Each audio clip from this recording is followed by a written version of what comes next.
Hello everyone. How we doing? Happy Thursday. I love it. I always forget what day it is. How we doing, guys? Welcome. So I'm just gonna wait for a few more people to join in. It's funny, yesterday I did a live and I said that I was gonna do the live again on Friday, but I meant today. I'm the worst with days. I really just forget what time of the day it is. Like what time of the day, what day of the week. Hi, Nicole. Nice to see you. So I'm just going to write this down. September 18th. All right. Here we go. Oh, my goodness. So how are we doing, guys? Hope you're all doing well. We had such a fun reading yesterday. It was really, really powerful. So hopefully today we'll come up with some very cool stuff. I just realized that's kind of weird. Not that it makes it any better, but whatever. Hi guys, welcome. How are we doing? Anybody new here? Let me know. If you don't know who I am, my name is Jacqueline. I do these, hopefully, I'm trying to do them at least twice a week now. But we have such a beautiful community here on Insight Time. Everybody's so amazing, so wonderful. First time, Nicole, amazing. How exciting. Yeah, so I will give you guys a quick rundown on how it works. It's very, very simple. So essentially I start off with a group reading. Hi, Jen. Ruth, oh, first time too, yay. Hi, Jacqueline, first time joining a live. I've followed you on YouTube for a while. Oh, amazing. Yesterday was my birthday, so I couldn't make it. Oh, that's okay, Melissa. See, worked out perfectly. And happy, happy, happy birthday, my love. Yeah, so I have a bit of a following, thank God, on YouTube, thank God. I mean, I'm very grateful. I've been doing this for a very long time. So I have a lot of meditations on YouTube, and a lot of the meditations, I also put them here on Insight Timer, so either way. But yes, guys, so exciting to meet you. Thank you so much for being here. So essentially how it works, guys, it's very simple. I'm going to start off with giving everybody a group reading first. I want everybody to get something now. Sometimes, well, most of the time what ends up happening is if somebody gives a donation, essentially they lock their position in and they get a longer reading. But if there's no donations, that's not a problem. Of course, I'll still take questions and whatever, but that's essentially how it works. Everybody who's here will have something that they need to hear. Oftentimes we come up with like, well, I don't, they do. They channel to me. Very profound information. Oftentimes is very helpful, hopefully, very healing. Hi, Renee. Nice to meet you. Nice to see you. Aileen. Hi. I see a few people as well, a few familiar faces. I know it takes a minute for people to join in as well. So oftentimes you're all here for a reason. Okay. So I don't know usually what's going to come through. I just trust the information that I channel. But oftentimes it helps me too. I always say I'm not that wise. The information that comes through, it's coming through them. So I always am so grateful to be able to share this and to have this platform. And I always find that it's such a beautiful community, you know, on Insight Time. Everybody's so supportive and loving. So it's just such a beautiful community. And so I really enjoy the energy here as well. So, yeah, so I'm just going to give it a couple more minutes. But if anybody has any questions, feel free. It's hot in LA as usual. I don't know where you guys are tuning in from. But I'm always here in my office and I'm upstairs. So it's always like, I start the lives and then I'm like dying. I'm like, oh, it's so hot. So yeah, guys. And what else? I've got a course coming out, which I'm very excited, from Oregon. Amazing. I haven't been there yet. I would love to go.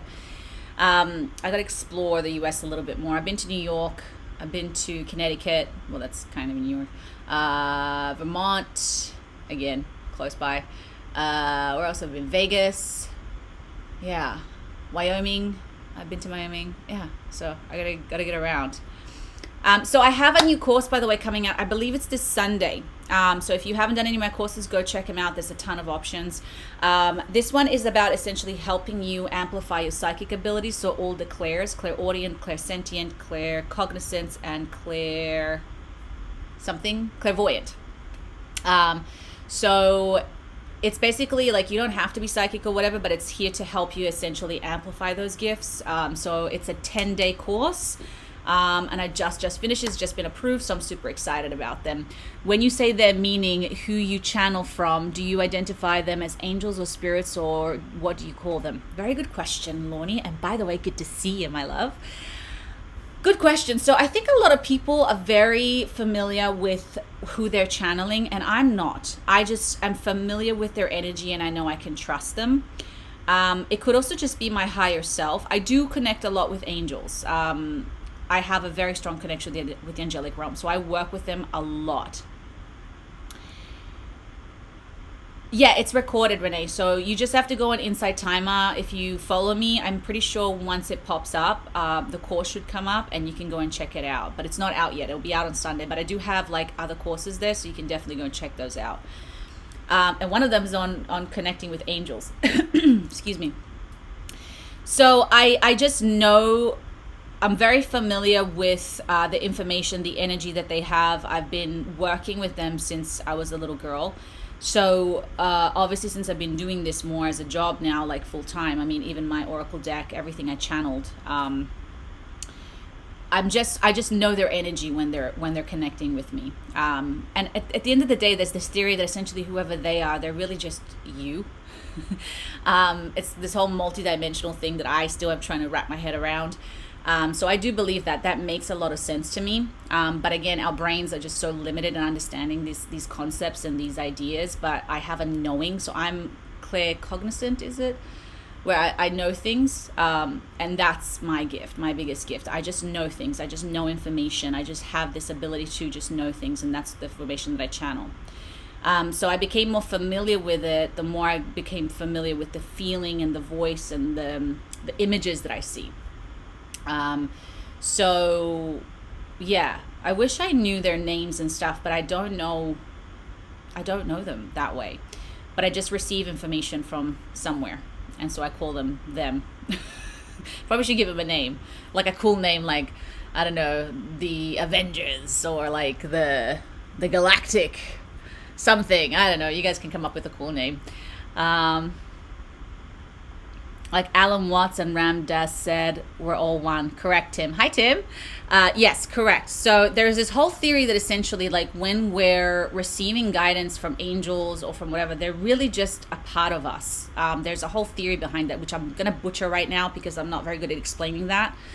But yeah, they're basically like your higher self, and all these beings are essentially still you. You call your guides the holies. I love that.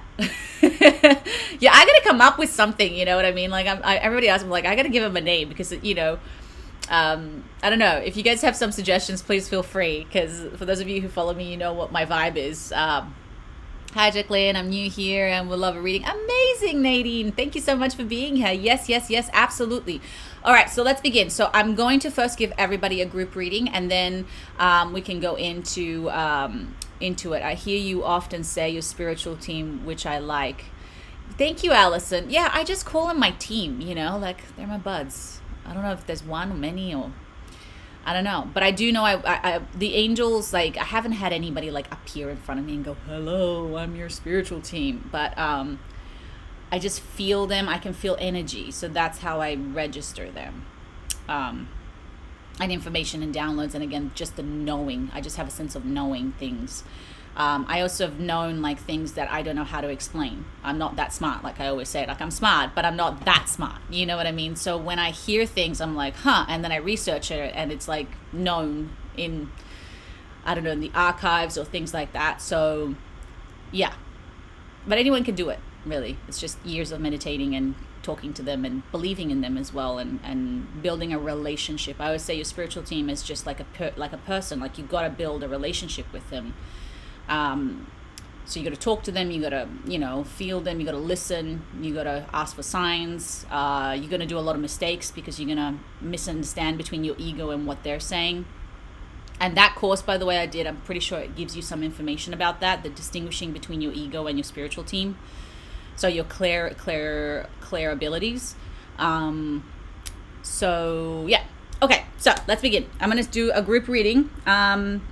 And then if anybody has any questions, I'll take questions. Hey, Jamie, how you doing, man? Good to see you. If anybody gives a donation, essentially you get a much, much longer reading. We'll go really deep. Of course, it's not expected, but just letting you know that's how usually it works here. So let's see. Any advice on how to lock into meditation? I have taken a social media break and I'm trying to focus on lock in myself. What do you mean lock into meditation? I think meditation at the end of the day, it's really just a practice, and it should be something that it's an ongoing practice. So for me, it's like brushing my teeth. I have to do it. So I have no expectation. Hey, Jacqueline! I have no expectation. So the other thing is a lot of people go into these spiritual things, these spiritual practices with very high expectations of like having a breakthrough or hearing voices or seeing things. And really, it's the little things in the spiritual practices that build up over time, and then eventually you'll look back and you'll see the benefits that you've had. Sometimes you do have those amazing moments where it's like, wow, but a lot of the times it's that faith and that consistency in the practice where you will, in the long term, look back and go, if it wasn't for this, I would have never gotten here, or if it wasn't for this, I wouldn't be who I am today. It's a commit. I love that, Allison. Love that. Love that. Yes, it's a commitment to self. It's building a relationship with yourself. It's building a relationship with the deepest parts of you, with the true parts of you, your energy, which is what we really are. This is just a vessel. We're not going to carry this with us. We forget that oftentimes. Nady, some days I struggle focusing on meditation sessions, but I still try for at least 10 minutes and then exercise or walk. Absolutely, Tim. Yes. So the point is, whether you feel like it or whether you don't feel like it, whether you want to, whether you don't want to, it's the consistency of it that, for me, it's where I get the benefit. So, like I said, it's like brushing my teeth. I don't always want to brush my teeth. I don't always feel like it, but I got to do it, right? Because then, of course, your teeth rot. And so it's the same thing with the mind. Like, if you don't sit in meditation and do the practices, your mind will essentially be, especially because you mentioned something about social media. I mean, if you don't choose the information that you're putting in there, you're just absorbing information, and oftentimes information that we don't want. So the most powerful tool that we have is our mind, and if we don't learn to communicate with it, to connect with it, and it's essentially, I always like to think of it kind of like a filter. So it filters out information, and it's a computer, of course, so I choose to program my computer every day as opposed to it defaulting into what it knows, which oftentimes isn't always great. Because it's usually in survival mode. Anyway, so let's get into it. Let's see what comes up. I'm just going to take a second. Thank you, Lornie. I got you down.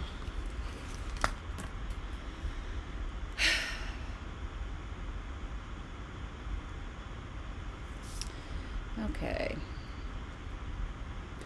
I have so many decks. All right, so this one wants to come out, and my deck wants to come out.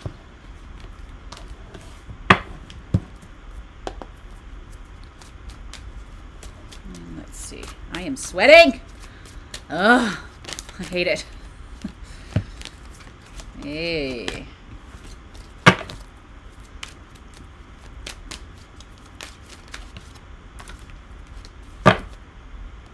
Okay.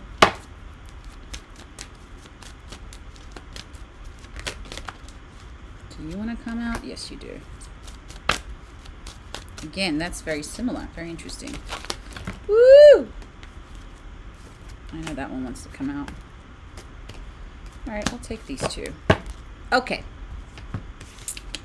So the first card we got is Crystal Witches. Okay. So whenever this card comes out, essentially, it's funny how we're talking about this, Nadine. What I'm hearing here is to be very, very careful of the information, the environment, and the people that you're surrounding yourself at this time. We're all extremely vulnerable right now. And so because we're kind of vulnerable, we're very easily triggered, and we're very easily swayed. Thank you, Melissa. I got you down. So I have to write it down because I've done the mistake once to skip somebody once. So be aware of your environment and how the energies around you may be influencing you. Then make the necessary changes to clear out anything that isn't in alignment with your space, with your peace, with your boundaries, with your truth. Okay. Now, this doesn't mean don't be open, but this really very much means about just being careful. If there's a lot of toxicity around you and you're feeling sensitive, it just can make us react in a way that normally isn't in alignment with our highest and greatest self, because what we got here now is the fire spirit. So when the fire spirit card comes up, essentially it's saying there's big changes happening. We all know that, we all feel that. This can be also personal, but this is also collectively. So again, this is all in alignment. When changes happen, we're in a space of feeling uncomfortable, feeling out of our comfort zone. And again, that fragility, I keep hearing fragility, right? So when change is happening, essentially, this is the time to take care of ourselves, to prep ourselves, to be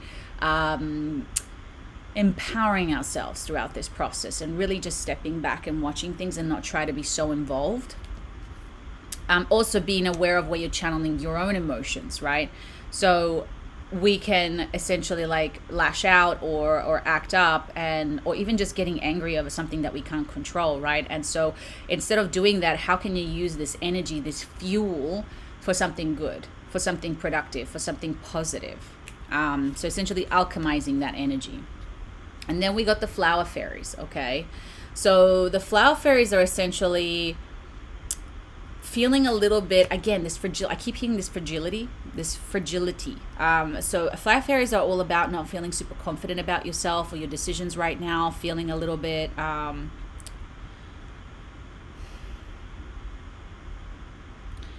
like you want to hide. We can't control the extreme environment, but we can control our own desires.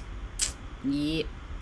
So again, it's just reaffirming everything that I just said. Essentially, just be aware, and it's time to really take care of yourself and your energy, so that once this change moves through, you're not looking back and going, oh shit, maybe I shouldn't have done this or said that, or maybe I should have been a little bit more aware, or whatever it is, right? And it helps you make better decisions as well. So meditation, probably a good time to really continue the practice of meditation.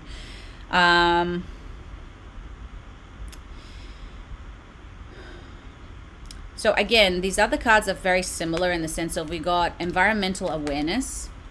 So it's very similar to this card in the sense of like what's outside is influencing you on the inside. This also means like environment. So like what's happening outside.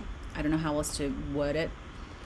Taking care of self, which is the same thing that I just said, and awakening your true self. Okay, so this is also why this change is happening, because it's really helping you to see the things that you need to change, and the things that you need to change in order to align with your truth. Sometimes we just compromise, or we just put up with stuff essentially just to fit in, or just to make peace, or just to get along, you know what I mean? But sometimes that means that we have to kind of like not be true to ourselves, so true to who we are. And again, this doesn't mean that you have to be loud or speak up or jump up and down, but it's basically like reassessing what that is for you and honoring that. Hey, Evie. So family harmony, the last one that came up. Okay, so I do feel like possibly there's some issues within families. There's like some discord, or there's some things that need to change also within the family dynamic.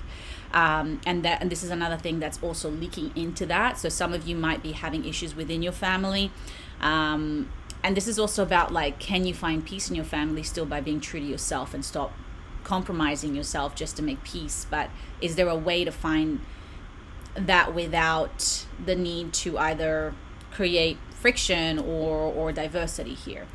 I think this could be my ex, because I have so much empathy and forgiveness so quickly, and he's trying this time around, and I think I am confused because it has been something I have hoped for the whole time we were together.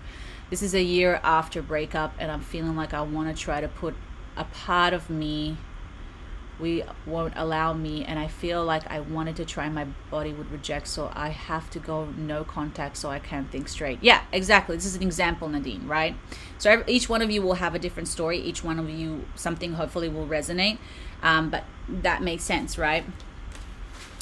So now that we got this going, hopefully it made sense. This is very similar to what came up yesterday, but still a little bit more in depth, especially the family thing didn't come up yesterday.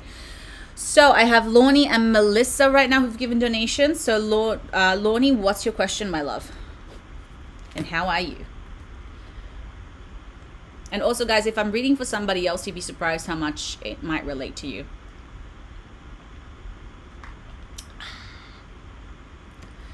So I'm just going to close the energies with everybody, by the way.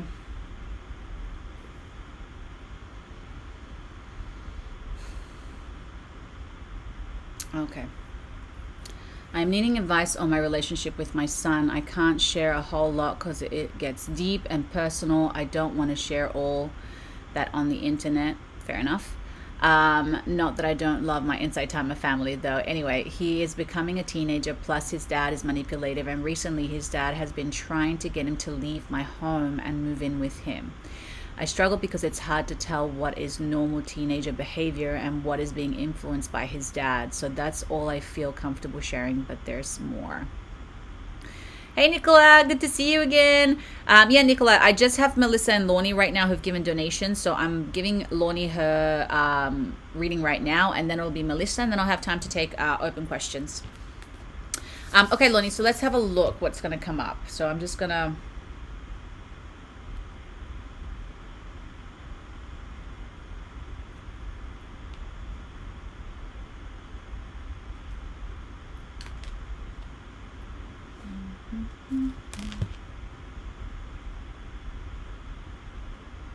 I'm just picking the deck. Okay, I think these ones will come out, and then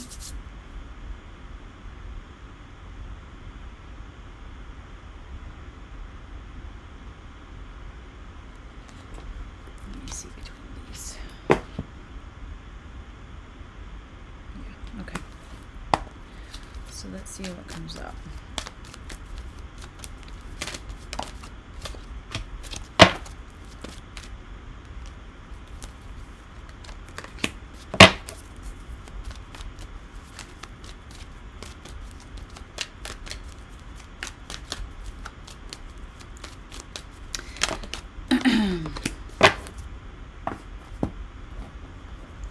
Sweating! At least today I don't have an itchy nose. Yesterday, you guys, throughout the entire reading, my nose was going crazy. It was so annoying. I could not stop scratching my nose the entire time. And sometimes it gets triggered. Hopefully I didn't trigger it now that I said it. But for whatever some reason, sometimes when I channel, my nose just goes nuts. So it's really funny. I was just like, ah! All right, Lornie, I'm just getting the last card. Okay, so I already got a few things for you. So what is happening right now, Lornie, is essentially things are changing, okay? This is normal in relationships. This is normal in life, unfortunately. And like I said, change is happening, right? And the family card came up also in the group reading. So this is also resonating with the group reading. So things are changing, and your son is getting older, and he is... Especially when you're a teenager, you look at the world differently, and you're starting to learn things differently. You know, it's very different brain from when you're a child to when you're a teenager to when you're an adult, right? So there are things that are going on essentially that I think he wants to explore new things. He wants to, he's ready for some kind of a change essentially. And what I'm getting here is that, it's making you, I think there's a fear for you to be lonely, which is justified, of course, right? So, you know, if he does go with his dad and this thing does end up, you know, obviously are you worried about him manipulating him to basically like leave you? And so there's this really deep fear with when it comes to you about isolation and just ending up by yourself and being lonely. And, you know, what I'm getting here essentially is that, you know, you have a very strong soul connection with your son. And, I wouldn't worry too much about it, but you also got to be careful of the energy that you're putting out there. And I'm sure you have your reasons for that, but if you go into this clinging and putting fear into him going to his dad, I mean, at the end of the day, I don't know if it's his choice, but at some point it will be his choice. And I think sometimes when we, you know, with teenagers, especially when you say you can't do that, guess what? They're going to go and do it. So I think there needs to be a way for you to open up your energy and just trust him enough to know that he's smart enough to do it, or at least allow him to feel comfortable to connect with you and let you know what's going on. So if things do turn sour, he still has that connection to you. I don't know much about your ex, obviously, but there's things, obviously, I see things here But again, the only thing that you can control here is like your energy towards him and your energy towards the situation. So I'm going to keep going because you're going to get a few things here. So you also got the wise ones, okay? So when the wise ones come up, it's essentially like you're going through a big lesson phase right now. So this is basically like one of those lessons in life, one of those things in life that it's like, it's kind of sucks because you're going through the schooling of it, right? Your soul chose this situation in order to grow, in order to learn, in order to expand, and it's not always fun. It's a little bit more complicated. I can feel the complication in this dynamic. So it's not so black and white. It's not that easy, right? And then you also got the snake people. So when snake people come up, essentially it's like these energies are intertwined. So there's energy intertwined between you and your ex-husband. There's energy intertwined between you and your son and your ex-husband. So there's all these like connections. And this is also about like ancestors. The situation that you are facing now is time to heal and break the cycle. Within you lies ancient wisdom. Just as we inherit the lessons and traumas of our family, we also carry their gifts. Embrace this power, for it holds the key to a transformational freedom. So this is like, again, I feel like this is something that, I don't know what the word is for it. It's kind of like, this is a contract. This is one of those things that you agreed upon prior to coming into this world that was going to happen in this situation. Again, one of those that are not fun. And there is something connected to the bloodlines, to the contracts with your husband and your son here. So there's a need to break some kind of a cycle. There's a need for breaking the pattern that you guys have created between each other. Yeah, it's kind of like a soul contract. So we agree prior to this lifetime with some people, it's like, hey, you're going to be an asshole. We're going to have a kid. You're going to make it very difficult for me, and we're going to figure this out. You know what I mean? It's kind of like, or like some people even worse. It's like, you're going to kill me, and, you know, or I'm going to like cheat on you, whatever the story is, right? So sometimes we make these prior contracts because they're part of our life lesson. But they're there for the evolution of the family bloodline, of the evolution of the soul, and of others as well. So it's a very deep lesson usually. So that's what I'm feeling here, Lornie. This is why this is so complicated. This is why it's so heavy, and this is why it's so deep. So what I'm hearing here essentially is you got to break the cycle. So what is the cycle in this situation? And this is something that you know, right? So the cycle could be the fear of losing, or the cycle could be, I mean, I don't even know. It could be, I mean, if you think of an obvious one in a family bloodline, could be alcoholism, right? So you got to break the cycle of that. But this is a little bit more difficult in the sense of it's more of an emotional cycle. It's more of like a pattern within all three of you. So that needs to change. When you break the cycle, the dynamics change. Especially in relationships, like we very easily repeat things. So we walk into the room when we've seen somebody that we've had built our relationship with, even though we're not portraying those emotions, we're carrying those memories and those energies. So let's just say you have a bad relationship with your ex, but when you walk into the room, even though you're smiling and everything's great, inside your energy is emanating like resentment and anger and frustration and fear.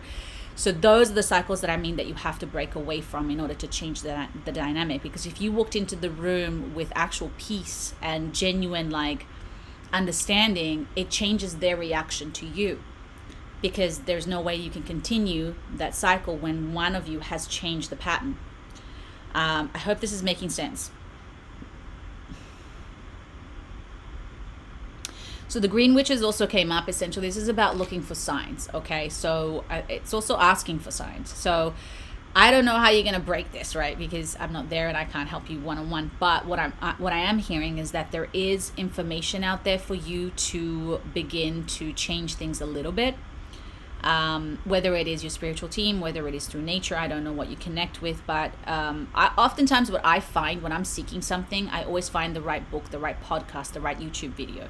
But I'm often seeking it, and I ask my spiritual team, hey, can you send it to me? And then it'll pop up.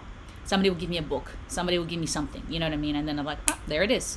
I learned something. So that's the kind of feeling that I'm feeling like you need right now.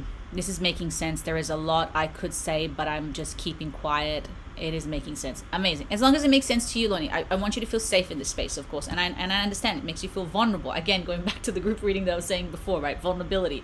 This is the stuff that I was talking about. So put it out there that you're just needing some guidance and help to break this pattern and you don't know how to do it. So asking your spiritual team, but then you have to follow through, right? So it's like, if you see a podcast, like start educating yourself. And this is the wise one thing. Again, you're in a phase where you need to educate yourself and grow. You're in a phase where you got to stop repeating the things, and the only way to do that is by learning and growing, which means you got to take time to do a lot of self-help stuff.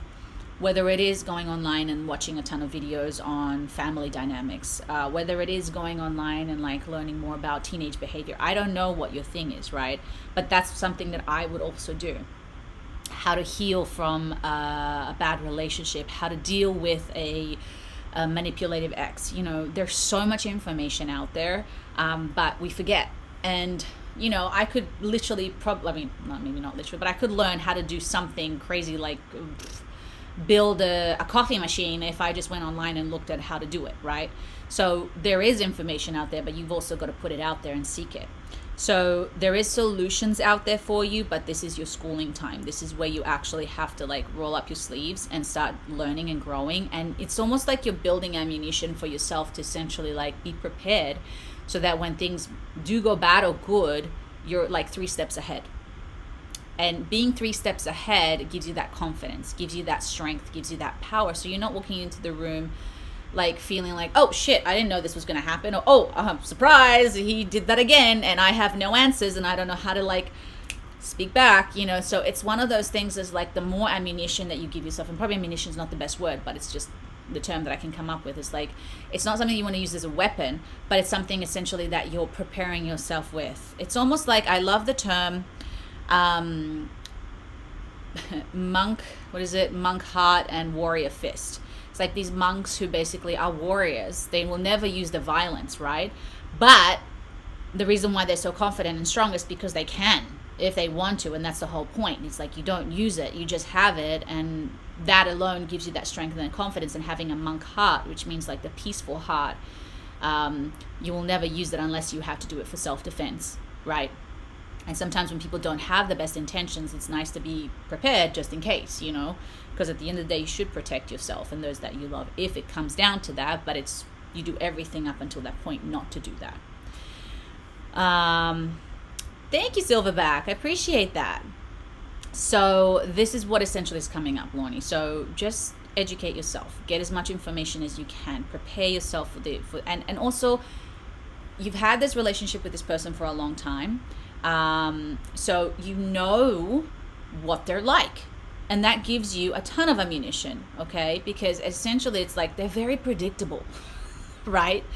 So you just have to change your approach to them. But like I always say, my favorite story is the story that I always tell with my dad. You know, I love my dad, but he likes to drink a little bit too much every day, all the time, and he's complete denial that he's an alcoholic.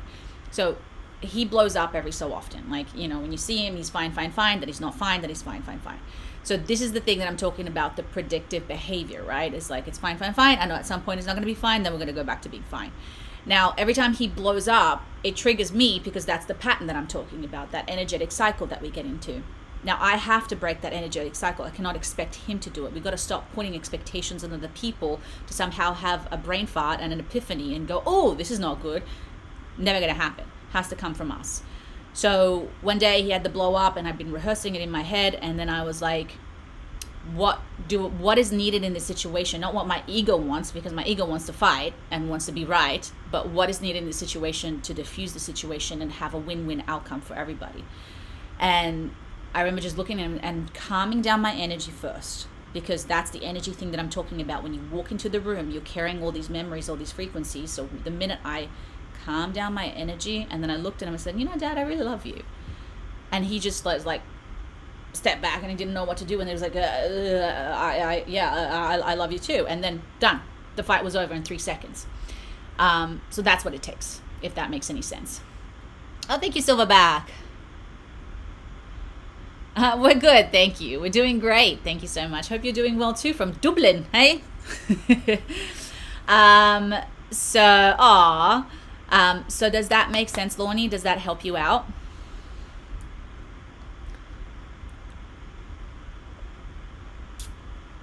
From Ireland. I really want to go to Ireland. Is that like the worst Irish accent ever, by the way? It's the only Irish accent I can do. Ireland. You're welcome, Lorne. You got this, girl. It's complicated, you know, but you got this. And just start with what you can and just do the best that you can. It's going to be a process. It's not something that's obviously going to resolve itself overnight, but you can do this. And this is why this lifetime you chose this lesson, right? So we're sending you so much love. All right, Melissa, you're next.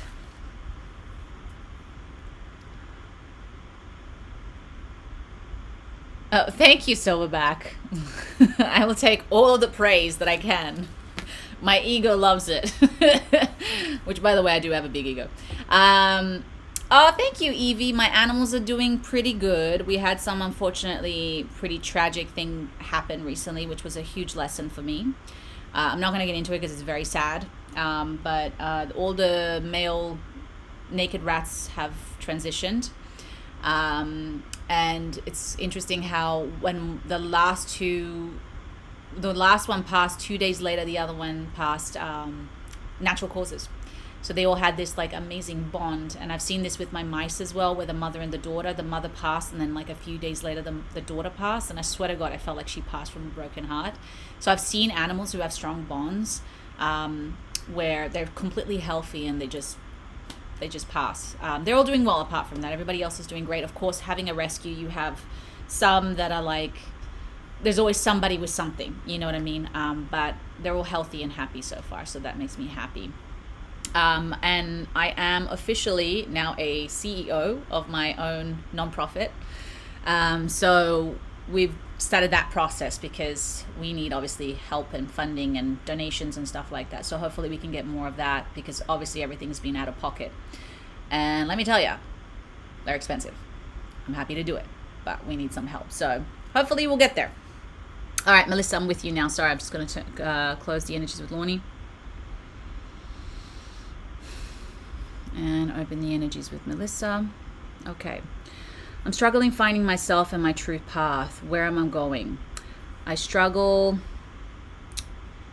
I find financially right now as a single mom, and I want to take the leap in another career path, but I'm unsure if the direction I want to go is right for me, because I feel some resistance, and I'm not sure if it's my ego or it's meant for me. Sorry, it keeps jumping up. I have these phases where I do really well and full force ahead, and then I fall off and the cycle repeats. I'm sorry if this is confusing. Guidance is appreciated. No, it's not confusing at all. It makes total sense. So definitely, if fear is involved, it's usually the ego, which is normal, okay? Especially when we want to make these big changes. Thank you, Nadine. I got you down. Especially when we want to make big changes. So the ego is going to come up, okay? Because it's like, what do you mean? You're going to die. You know what I mean? That's what it tells you, you know, which of course is not true. I can totally relate to this because I made a career change like 2 years ago. I don't know if you guys remember, for those of you who follow me, I made a decision 2 years ago to quit all my jobs and just do what I love. And it's been 2 years now since I've been doing that. So it is possible, but I'm not going to say that it was like always easy. One of the things that will happen when you make these type of changes is that you have to face your biggest and greatest fears. And mine was that all my finances would disappear. And when it did happen, I was celebrating because I did not feel the fear at that point. So I knew I had healed it, but you're going to be tested. And then within like no time, I made the money back. So anyway, but that's an example, okay? So the way that you know that you've healed the pattern and the cycle, the fear of losing money, just so you know, that's one of those. He's like, come to Dublin. So let me see what comes up. Oh, Evie, you remember me quitting, right? Yeah. So it's been 2 years now, and I've just been acting, and I've just been doing this. So it's been amazing. I'm like the happiest I've ever been, but it's hard sometimes, you know, and I have a rescue. I have like 40 animals that I take care of out of my own pocket. Of course, I have an incredible husband who's been extremely supportive, but I'm just been building ever since then. So the point is, Melissa, is that it can be done. Of course, you have a child though, so that makes the whole situation a little bit more complicated. So let's see what the cards have to say, and let's see what we can come up with here. I feel like you're a bit of a character, Silverback. I feel like he'd be the life of the party. Okay,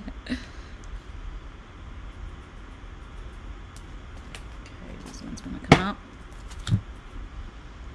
Have you met any leprechauns? I feel like you might be a leprechaun yourself. Have you seen any leprechauns or any legends about leprechauns? I'd love to know some stories about those little...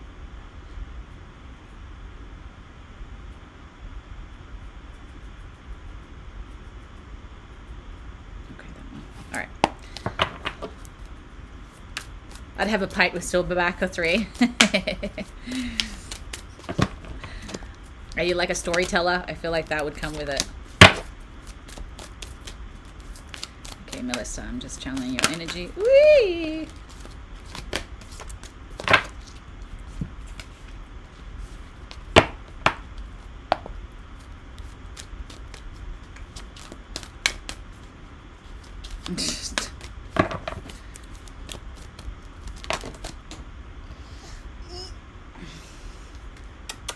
Iggy, where'd you go? I got the guinea pig running around. Guinea pigs.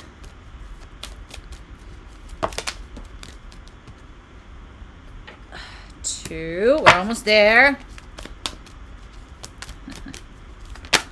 And number 3. Okay, let's see what's coming up, Melissa. A challenge you can resolve. Withdraw from dramas from others. Have patience with yourself and those around you. So immediately what I got here, this is a puzzle, okay, Melissa? So it's a process for you. This is not something like I did where I just like quit all my jobs and then like, you know, everything's great. Also, just a quick reminder, if you do anything like that, you got to be ahead of yourself, okay? So in the sense of, if you ever decide to take some time off work, you got to prepare, you got to save enough money where you know you are comfortable for a period of time. Very important to do that. You don't want to jump into anything head first with no parachute and hope for the best, because that doesn't always end up well, because what's going to happen is that your ego is going to kick in, like we said. It's going to kick in the fear, and then what happens is you just emanating fear, and then you can't manifest anything good. You go into fight or flight, and then you're effed. So when you do something like this, you want to walk into it with some kind of a parachute or something to land on, so that you know that if things don't work out, there's a safety net within you. So where you're at right now, what I'm hearing is that you're in a place of figuring it out. You got to figure out what formula, what works for you, how you're going to move on. And it's not something that happens overnight, but you can do it. And that's what you're doing. The desire is there for a reason, because it is something that's calling you. You know you're ready for it. So oftentimes, like, we think about what is my true path? What is, like, it's what you make it. Okay. So for me, I can only think of what I mean, I know I love acting, and I know I love doing spiritual stuff, you know? So I was like, well, I'm going to figure it out. You know what I mean? And so I don't know how I'm going to make money from it. I don't know how I'm going to make a living, but I'm going to figure it out. So it's the same thing here with you. It's like, what do you love doing? And I think you already have an idea of certain things. And the good thing is, just don't have any attachment, because it's like you might start something that might lead to something else that might lead to something else. Okay. So I'll give you an example with my acting. It's like I have done big stuff, but at the moment I'm doing things that are like silly, you know, like a lot of vertical films and a lot of like UGC commercials. And for me, I'm like, pay me. I don't care. As long as I get to be on set and have fun, you know.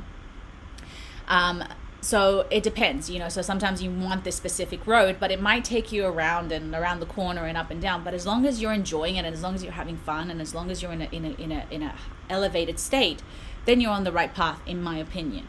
Humble opinion. So a very happy ending, coming full circle, spiritual growth and insights. Okay, so you're going to figure this out. So eventually it will make sense. Eventually it will all lead you towards where you need to go. But if we keep thinking, okay, so I'm going to just make the decision and everything's just going to go smoothly. It doesn't work like that. How it works is that you're going to have to overcome obstacles and challenges, and you're going to feel lost, and then you're going to get back on. Think of it kind of like the hero's journey. If you think about a journey of like any superhero, their journey never starts with like, oh, I know who I am and this is where I'm going to go. It's usually like they have to overcome evil, and they have to like, usually it's like tragedy, and then they get their goal. So this is kind of like this. So the thing is, you just got to armor yourself in the process. So like, not fall victim when things don't work out. Like I said, when I lost all my money, I didn't sit there and cry and go, oh my God, I'm done. I was like, this is amazing. I was like, I'm not feeling anything. I know I've healed this. But I knew this was going to come at some point. It's not like I was surprised that, that's going to happen. And so I prepared myself. I was healing the whole time. I was noticing my financial fears, my attachments to things, my old behaviors coming up, and I was just not repeating the cycles. And I was like, okay, if you want to break out of the cycle, you have to change the way that you think. You have to change the way that you react. You have to do something different, and never ever fall into victim. The minute you fall into victim, you give your power away. And then it's like, I there's nothing I can do. And it's like, of course you can. Go get a job, or go and like, I did TikTok lives for a while just for a little bit of money, but it was still within the realm. I hated it after a while, but you know what it led me to do my own TikTok lives. And now I'm selling my own cards on TikTok. So this is what I'm saying. It's like, don't ever fall into that victim mentality, which we all do naturally because it's how we've been programmed to do it. So it's like, this is a great lesson. What else can I learn? How else can I, and believing in yourself that you're smart enough to overcome it. So I'm at this point now that if if there's nothing, I'm like, I'm so comfortable with it. But 3 years ago, I'd be freaking out and pooping my pants right now. But like, I know I can make a job come and like show up in no time, because I've built up that confidence over time. So what I'm trying to say with you, Melissa, is this is the phase where you're learning and you're developing skills so that you can get to that as well.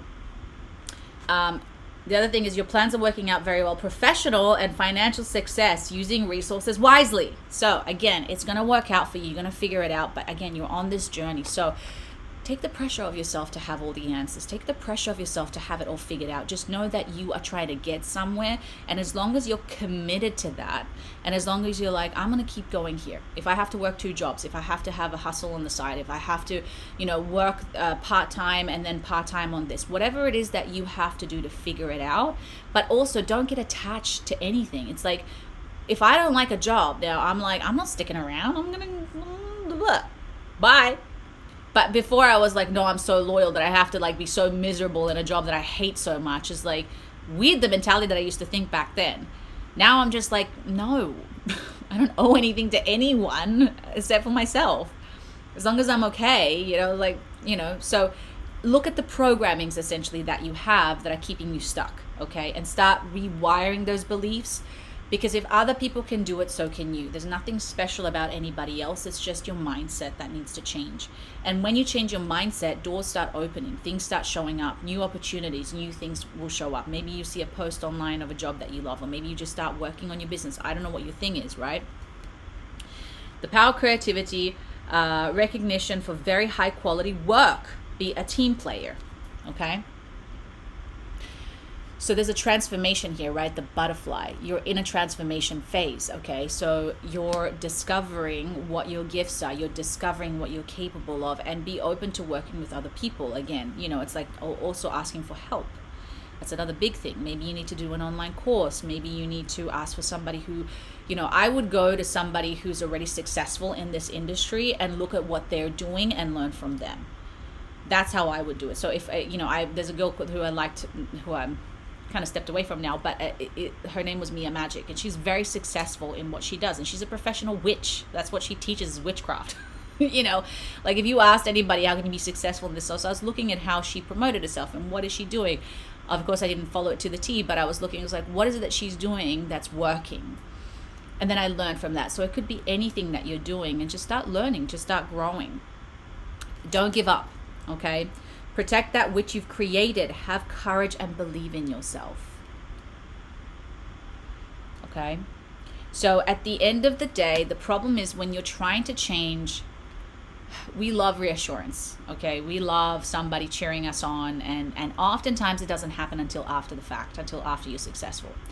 Oftentimes people are going to project their own fears onto you and tell you that you're crazy, that you shouldn't be doing this, it's irresponsible, blah, blah, blah, blah. But they're just projecting their own insecurities. It's like, I would never do that, which is fine for you. But for me, the way I look at it, it's like, you have one life.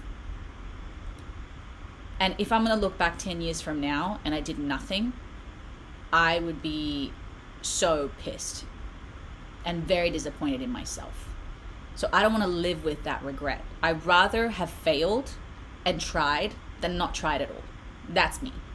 So these are the questions that you got to start asking yourself, and that's where you build that faith and that courage. And also reminding yourself that you can learn anything. We often feel like, oh, I'm too stupid, I'm too this. People used to call me stupid all the time because I'm pretty sure I'm severely dyslexic, but I've written 4 books. Did I let that stop me? Fudge no. Are there spelling mistakes? Probably a lot. But I became a better speller because I've learned, So you've got this, but it's like, what skills, where are my weaknesses? What skills do I need to develop? And do it. Do the work, roll your sleeves and do the work. And it's going to suck. And you're going to be alone for a long time. But I promise you, when you get there, you're going to look back and you're going to be like, I'm proud of you. And you're going to be a great example for your kid too, okay? And then finally, events that occur with great speed take time to carefully review your options and create creative solutions. So what I got here as well before even when we start is like, I need you to make a map. I have in my mirror all my goals for the year, okay? When I achieve a goal, I cross it. I give myself like 5 goals every year. Usually I accomplish all of them, if not 1 or 2 that I don't accomplish. I make them like things that I can achieve, and then create the plan to get there. It's like, okay, so when I was doing the Oracle deck, I was like, all right, this year one of the things is I'm going to finish the Oracle deck.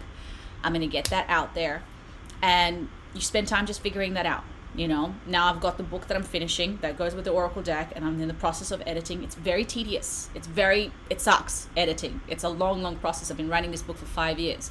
But when I say I'm going to do something, I finish it. Whether it's successful or not, whether it's going to be great or not, it doesn't matter to me. For me, the point is saying something and finishing something, because it builds character. Because then when that one thing that might be successful, or that one job, or that one project, I don't know, you're going to finish it. But if you don't build up that skill, you're never going to get to the finish line, and you're never going to know. So make a plan, set some goals, and stick to them, okay? Now, I would suggest what I'm doing, which is I have them on my mirror. So every time I'm brushing my teeth, I have a little post-it note which says, this year, these are your 5 goals. And I think I've already crossed out 4 out of the 5. And I'm not even halfway through the year. So it's amazing. I love it because it reminds me every single day of where I need to go and what I'm doing and what my mission is. And it keeps me on track. Sometimes even breaking down the goal helps out. It's like, all right, so this year, you can just give yourself one big goal, okay? Whatever that is, Melissa. But you've got this, okay? If other people have done it, you can do it too. Now, I would suggest, what is the business or what is the job that you want to change? Start watching, again, podcasts, YouTube videos, educate yourself in how these people did it. Read the books. Don't spend time watching Netflix and all this sort of crap. Have your moment, but you have so many hours within the day where you could be absorbing and educating yourself and amplifying that energy. And then where your attention goes, energy flows, right? So I spend a ton of time, like when I'm working out, I haven't been working out this month, which is the whole other thing, but when I do work out, or when I do go for walks, or when I'm driving, I tend to drive a lot in LA. So it's like an hour, 2-hour drives. I'm not listening to music. I'm listening to podcasts. I'm educating myself. I'm listening to spiritual stuff. I'm doing everything that I can that is in alignment with what I want. So I'm absorbing information. And that's, again, where your energy goes, energy flows.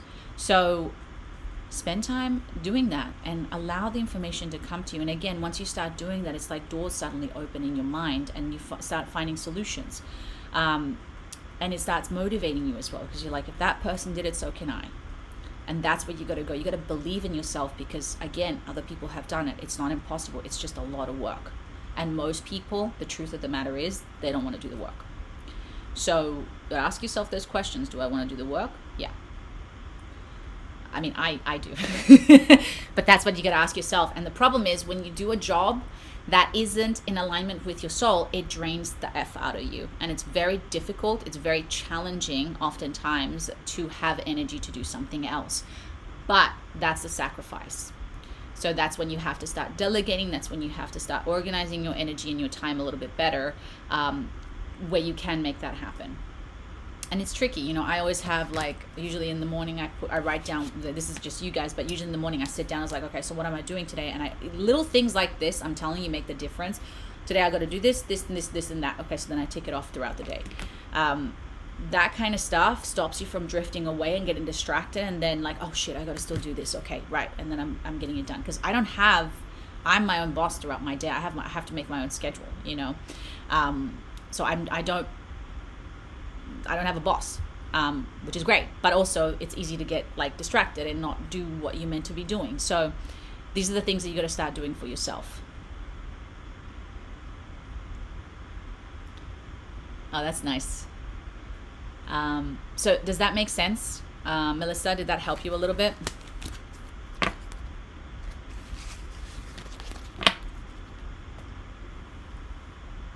Oh, you're welcome. And best of luck. You got this. But the fear thing is completely normal. It's totally normal. But again, ask yourself the question. Every time the fear comes up, in 10 years' time, when I look back and I didn't do anything, am I going to regret it? Pick your hard. Choose your hard. My favorite thing at the moment. You know, building a business is hard. Sorry, I love this one. Being broke is hard and being rich is hard. Choose your hard. Being healthy is hard and being unhealthy is hard. Choose your hard. You know, it's hard either way. Just choose the one that you want. All right. Nadine, you're next, my love.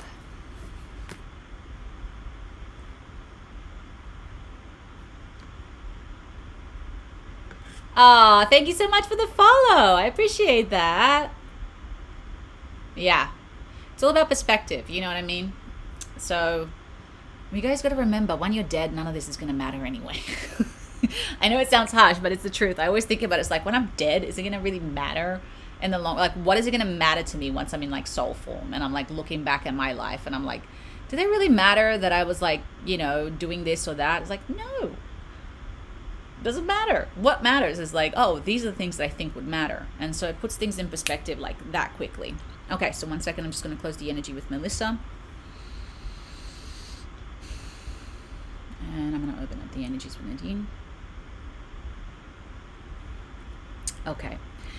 As I said, I'm struggling fully to focus on myself. I have went to counseling and I have dealt with my past trauma, but I'm still finding it hard to focus on myself and to connect more with my inner self. I'm really struggling with anxiety and fear of bad things happening, and career-wise, I also feel a bit lost. And then as well, my ex, is this something that confusing me? So I'm wondering, should I not go back there? He has started therapy, opened up emotionally, something he struggled with and seems sincere since this time, but I just feel cautious. Okay. By the way, is it Thierry? How do you say your name? It's a cool name. I've never seen them. It's Thierry. But hi. Welcome to the meditation gang. Okay, Nadine, so let's see what comes up.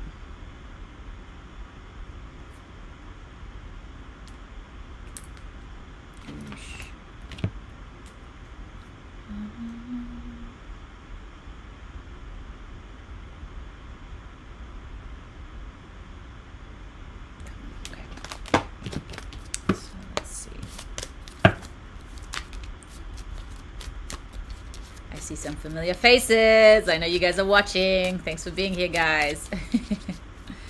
I have my little usual gang that I feel like always shows up and just watches, which I'm so grateful, guys. Love you guys. Okay, that's what I thought. Ah! Sorry, that was a very loud screech. Ah! I've been channeling my inner crow. I love crows, by the way. I have a weird thing happening in my building where Sometimes I come home and I'm not even kidding you, there's like hundreds of crows. So I've been collecting all their feathers. I'm obsessed with like feathers. I collect feathers all the time. But people are scared of them. And I also had a magpie, which is kind of like a crow when I was young, that I rescued. You just got the Crow Oracle deck. That's cool. I haven't seen that one. Yeah, I love crows. They're like the in-between worlds, apparently. That's why people are afraid of them.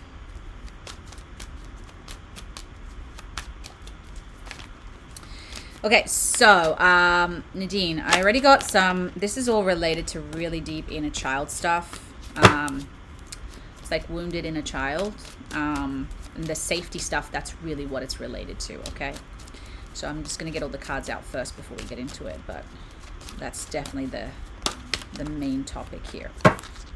Okay.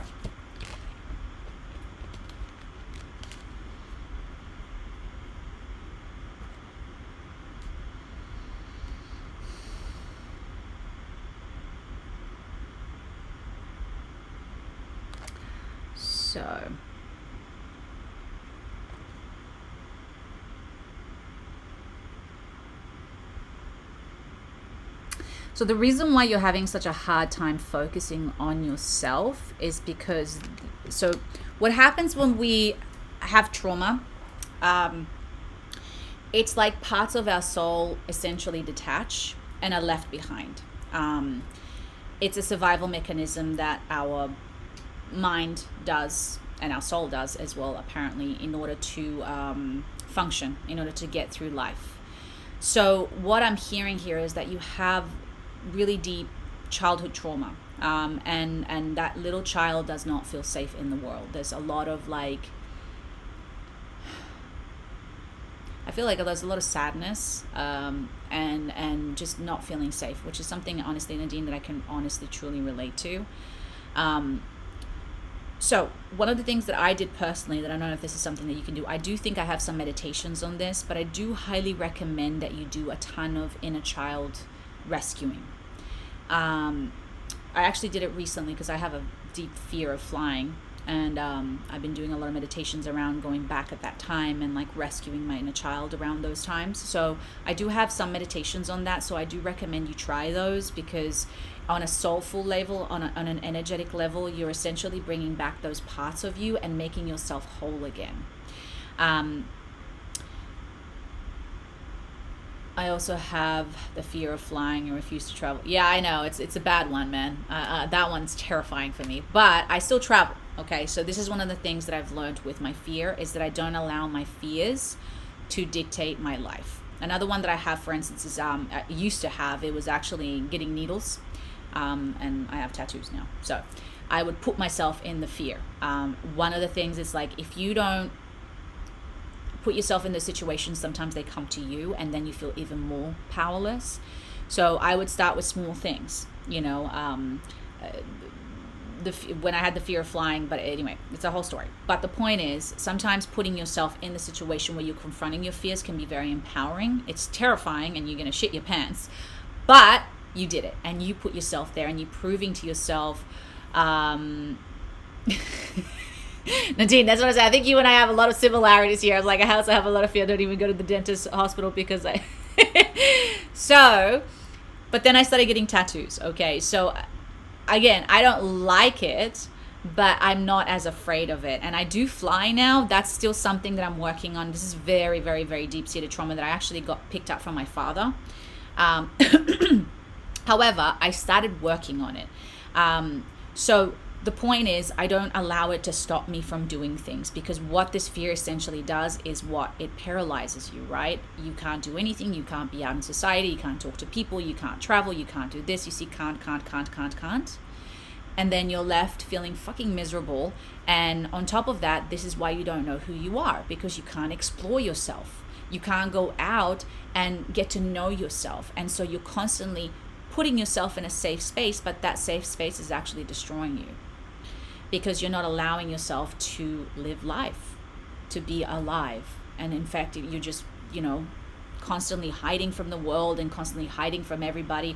And it feels good in the moment, but in the long run, you can't build relationships. You can't build a relationship with the world. You can't exploit who you are. And so in the long run, it doesn't always end up being the best thing. So what I'm saying here, Nadine, is like, you don't have to go and get a tattoo, but what you can do is maybe do things like get a needle and poke yourself. I know it sounds really dramatic, but it's true. It's like, does this really hurt? Like, building up the confidence in these kind of things. When I go to get needle now, I visualize my skin opening up for the needle.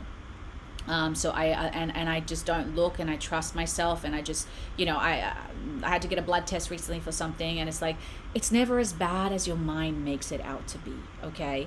But you've got to just push yourself through it, okay? And the build up to that is like, what are you doing to prep yourself? What is the inner dialogue, right? It's like fear, fear, fear, fear. Of course, you arrive there, you're tense like this, and of course, by the time you get a needle, it's going to hurt because you're so tense. I mean, you could consider a tattoo, Nadine. That's true. You could consider one. But for me, that was the journey, And so with flying right now, I know next year my husband and I want to go to Europe, and even just thinking about it now, my stomach just goes upside down. I couldn't even look at a plane in the air. I would faint. It was that bad. So I feel you, I get you, but there are things that you can do, okay? One of those is soul retrieval, okay? So there are parts of you that are left behind that still haven't grown up. Yes, I need to force myself to get my ear piercing, and same as a dentist. I mean, and again, I got my third one pierced here, and it's one of those things that I like. By the way, I suggest not doing the gun. I suggest doing the actual piercing. It's a lot less painful. So, again, there's things that you can do. So when you're going to do these things, look at yourself as a child, as a wounded, fearful child, and you got to take the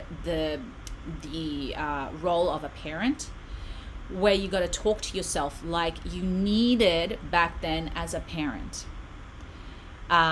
So I would often, if I'm going to get the needle, I'm like, it's going to be okay. You're going to be fine. It's not that bad. This is all in your mind. Listen, pinch here. Does that hurt? Think about it kind of like how you would soothe a kid, right, to get through something like this. And they're like, no, it's not that bad. I'm like, okay, so it's just going to be a little bit more intense than that. It's going to be 2 seconds, and then it's going to be gone. Now, the plane thing is a whole other thing. It's a whole other fear. But I'm working on that, and I did do soul retrieval on that, and I'm going to continue, and I'm even thinking about getting therapy for that, because I'm like, I need to get on these freaking planes without having panic attacks, which is impossible for me. Anyway, the point is, you can do this, okay? So one of the things, Nadine, I would say is that you got to build that confidence, and you got to change the relationship with yourself.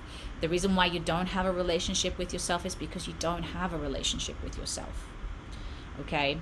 So I always say, I'm going to become my own hero. I'm going to become my own parent. I'm going to become the very thing that I need that I'm not getting from the outside world.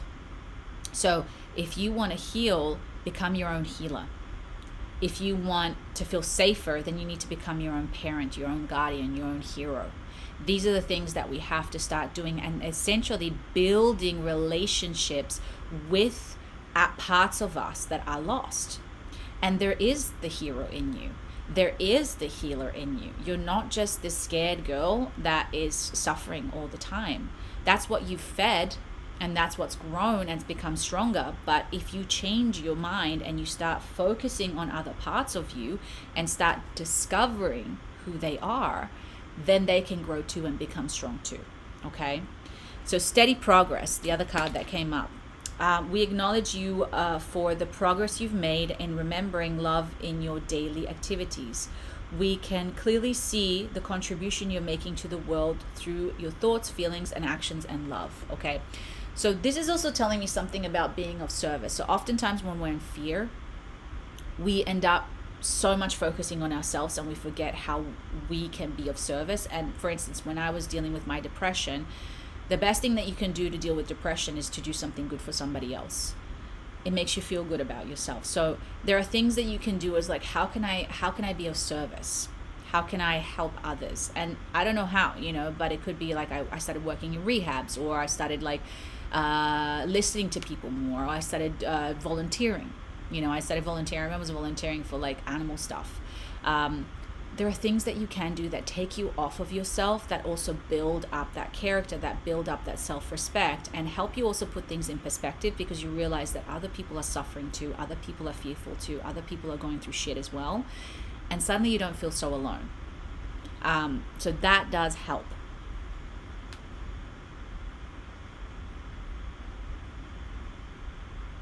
I'm not sure what that one is, but so you got the flower fairies again. It's like this hiding, this insecurity, this fear and isolation, you know, being with yourself. And what ends up happening, Nadine, is that when you're suffering so much, we put a lot of pressure on other people to help us out. And this is not done intentionally, because we are so scared that we feel like we need that hero, that savior, or that whatever from somebody else. So this is talking about your ex-boyfriend. So when somebody comes in, they make you feel a little bit better because suddenly you don't feel so alone, but then you can also create codependency, okay? So when you create codependency, then this is when you're confused, because you're like, do I want to, do I not want to? But you got to look deep down, is like, am I holding on to this relationship because essentially it's fulfilling something that I need that I cannot give to myself? Or am I holding on to this relationship because genuinely I see that this relationship is helping me to the highest good? And I just got to read some of these guys, because you've been messaging a lot and I have been reading it. It helps doing baby steps. Your freedom is much more important, and with smaller steps we can change our own lives. Good luck, Nadine. You can manage it. Oh, I love it how you guys support each other. Issues, yes, absolutely. My mantra is I love you. When you say it multiple times to yourself, I love that. It makes me glow in the feeling and smile. Yes. Try and say it in the mirror. Look at yourself in the mirror and tell yourself that. See, this is my problem. I put everybody out there, everybody and their needs before my own. My counsel said this is a problem. Okay, so I'm not talking about people that are close to you. Okay, that's different. That is very, very different to being of service, in the sense of like, this is a job. I mean, and you could just take the trash out or whatever. But yes, if that's something that you do, if you're self-sacrificing, then definitely look at it from a different place. And self-sacrificing, you got to ask yourself why you're doing it, Nadine. Are you doing it because, so for instance, somebody who loves themselves and is being of service has very strong boundaries. One of my clients always tells me this, is like, how do you not have people call you all the time and asking you for help all the time? It's because I'm like, because I don't let them. Like, I am of service now when I'm on this live. I give my service at this time under my control. But when I'm gone, if you try to call me at 5 o'clock in the morning to ask for advice, I ain't gonna fucking answer the phone. Okay, I'm sleeping. And I had a few people who tried that, and I'm very blunt. I love you, and I'm here to give you the advice that you need. But if a friend, for instance, doesn't do anything with that advice and they keep repeating themselves, I'm not going to be your friend anymore, because you're just taking my energy. Back in the day when I had no boundaries, I would listen to you for hours. Okay, I had another friend who had to put my foot down and tell them the same thing. I was like, listen, you're not doing anything with this information. I might as well talk to the fucking wall, because you're not going to change.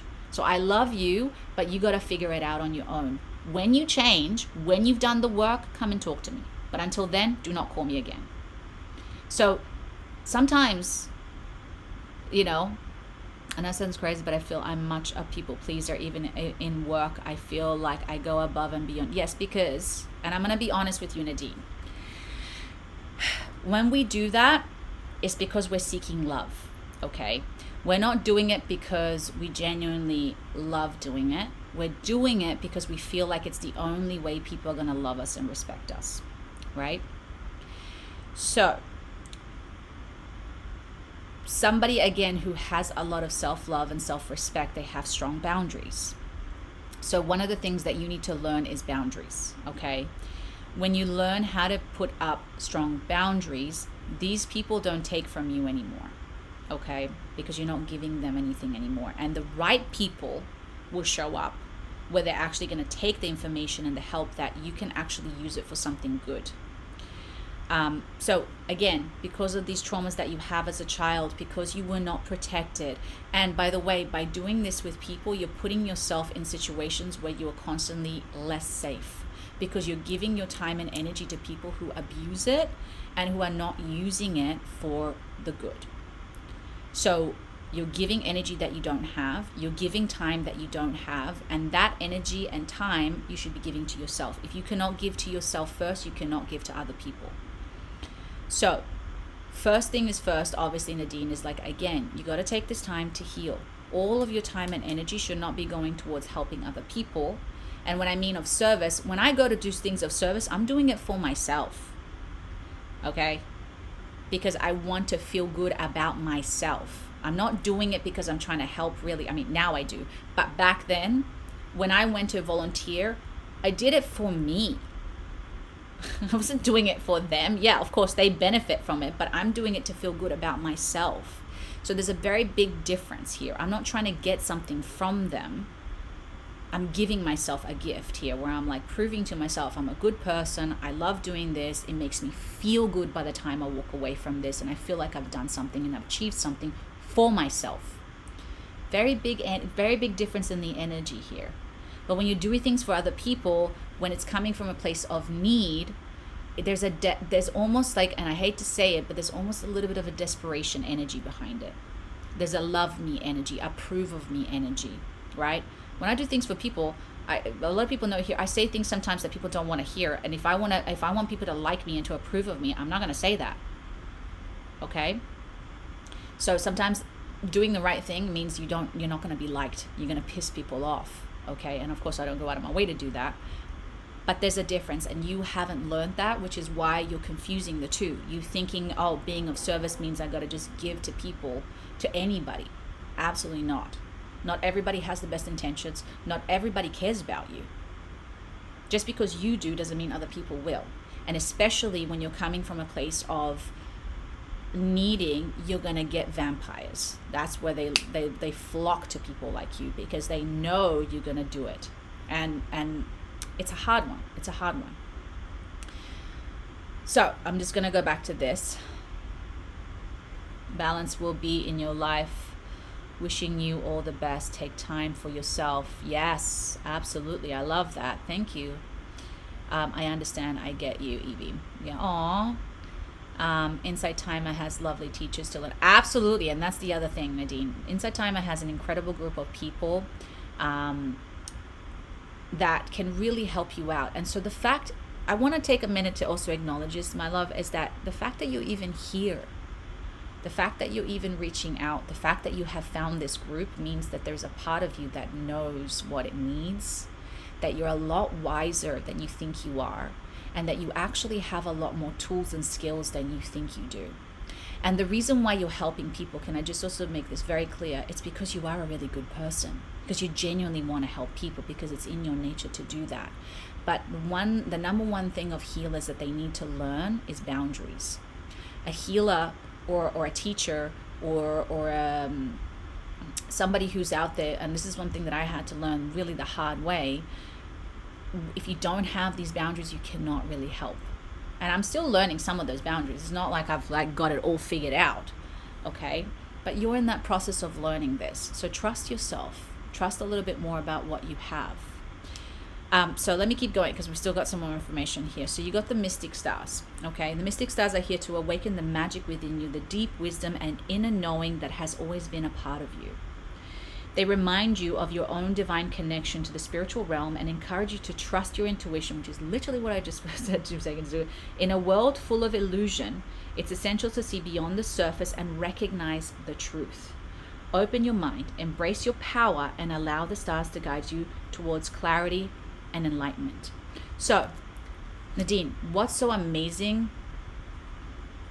Yes, that's the other one, Nadine. Absolutely, you're being so fucking hard on yourself, okay? Because what happens when you're too humble is you put yourself beneath everybody else. Everybody else has the power. Everybody else has the answers. Everybody else has the solution but me. Right? And if you really had confidence in yourself, you would also be very selective about who you help because you know how precious your gifts, your time, your essence, your energy is. But here's the thing. What's going on right now with you is that this is one of those lessons. This is one of the hard ones. So when we have so much trauma and so much horrible things that have happened to us, what is healing? Healing is the opposite. Okay, so wherever you are now, the opposite is right here. So who Nadine is the complete opposite of what you think of yourself now. So if you think of yourself as somebody who's broken, who is not safe, who is all these things, the true Nadine is powerful, is a healer. She's a master. So what happens here is that you have to understand that your gift is on the other side of all of this, and your journey is to get to the other side. So you have to heal yourself first to become that person who can then help everybody else. And how do I know? Because that was me. I was broken. I had a panic disorder. I was in fear all the time. I had addictions. I could not create a relationship. The one that I would create, people would beat me up, try to kill me. I mean, I can tell you the whole 9 yards of the story. Okay? I made a decision to heal myself, to dedicate the rest of my life to heal myself and see who I could become on the other side. I became sober. I created practices every single day. I got therapy. I got help. And now I'm sitting here just passing on the information that I know because I did the work. So Nadine, this is all there is needed of you. You got to do the work for yourself and not for other people though. Oh, I feel like I was supposed to find you tonight. Absolutely. But I need you to see and understand that who you are on this other side is a very, very powerful woman. And I know that you cannot see that right now because you're in the shit, you're in the mud. But anything that's bad for you, anyone who's bad for you, you gotta let them go. Because they're just gonna drag you down and they're gonna slow the process. And it might be a little bit lonely for a while. But I promise you, when you get to this side, you're gonna attract people who are gonna respect you, who are gonna love you, who are gonna support you, who are gonna uplift you. Okay? And that's what you deserve. And don't always say yes to everybody. You got to check in with yourself first. So when you want to do things, it's fine to help people. There's nothing wrong with that. But then you take it too far and then you have no energy left for yourself. So whenever you want to help somebody, the first thing you got to ask yourself is like, how do I feel today? Do I feel safe today? Do I feel like I'm energized? And if you don't, then say, no, it's okay. How can I give to myself today? It's not selfish doing that. Because when you take care of yourself, remember, we're all one. When you take care of yourself, you're learning something that then you can pass on to people later on. So it's really the least selfish thing that you can possibly do. Eventually, what ends up happening is when you give too much of your energy to people, you drain it and then people have to help you. That's the part that we don't realize. We get to a point, and this is something that I learned the really hard way. When I got to the point where I had my nervous breakdown, everybody had to show up and help me. A few people didn't. Unfortunately, I was left 3 days by myself with no food, no water, no nothing. It was a whole other story. But somebody eventually came and had to rescue me because I was like, I could not function. I could not do anything. I could not eat. I was like a shell of a human. So what the problem is, when you don't learn to take care of yourself, then you end up having to put that on other people.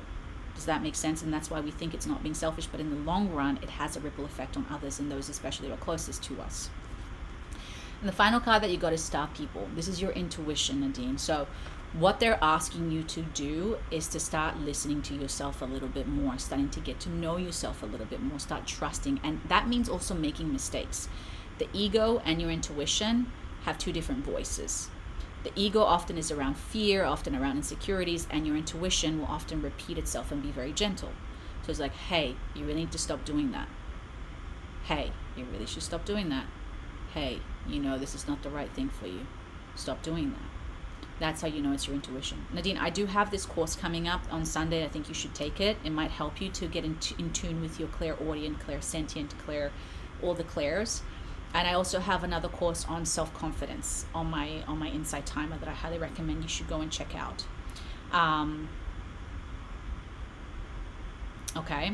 Now, I do see time to go. It's time to do the work, okay? It's time for you to start doing this. There's no more excuses. Stop wasting time. Stop giving power to other people. It's time for a change. Like, you gotta start doing this.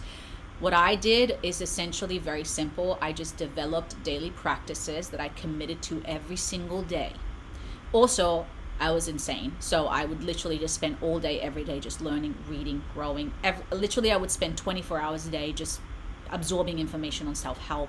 I would read books about self-help. I would listen to podcasts when I was walking from A to B. Like anytime I had, I would just absorb information on learning, but I would hold practices every single day. And one of those for me were meditation.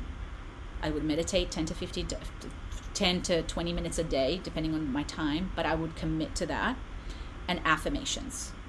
Those were the two things that to this day, I still practice every single day, even if I'm in a good headspace, because guess what happens when I don't?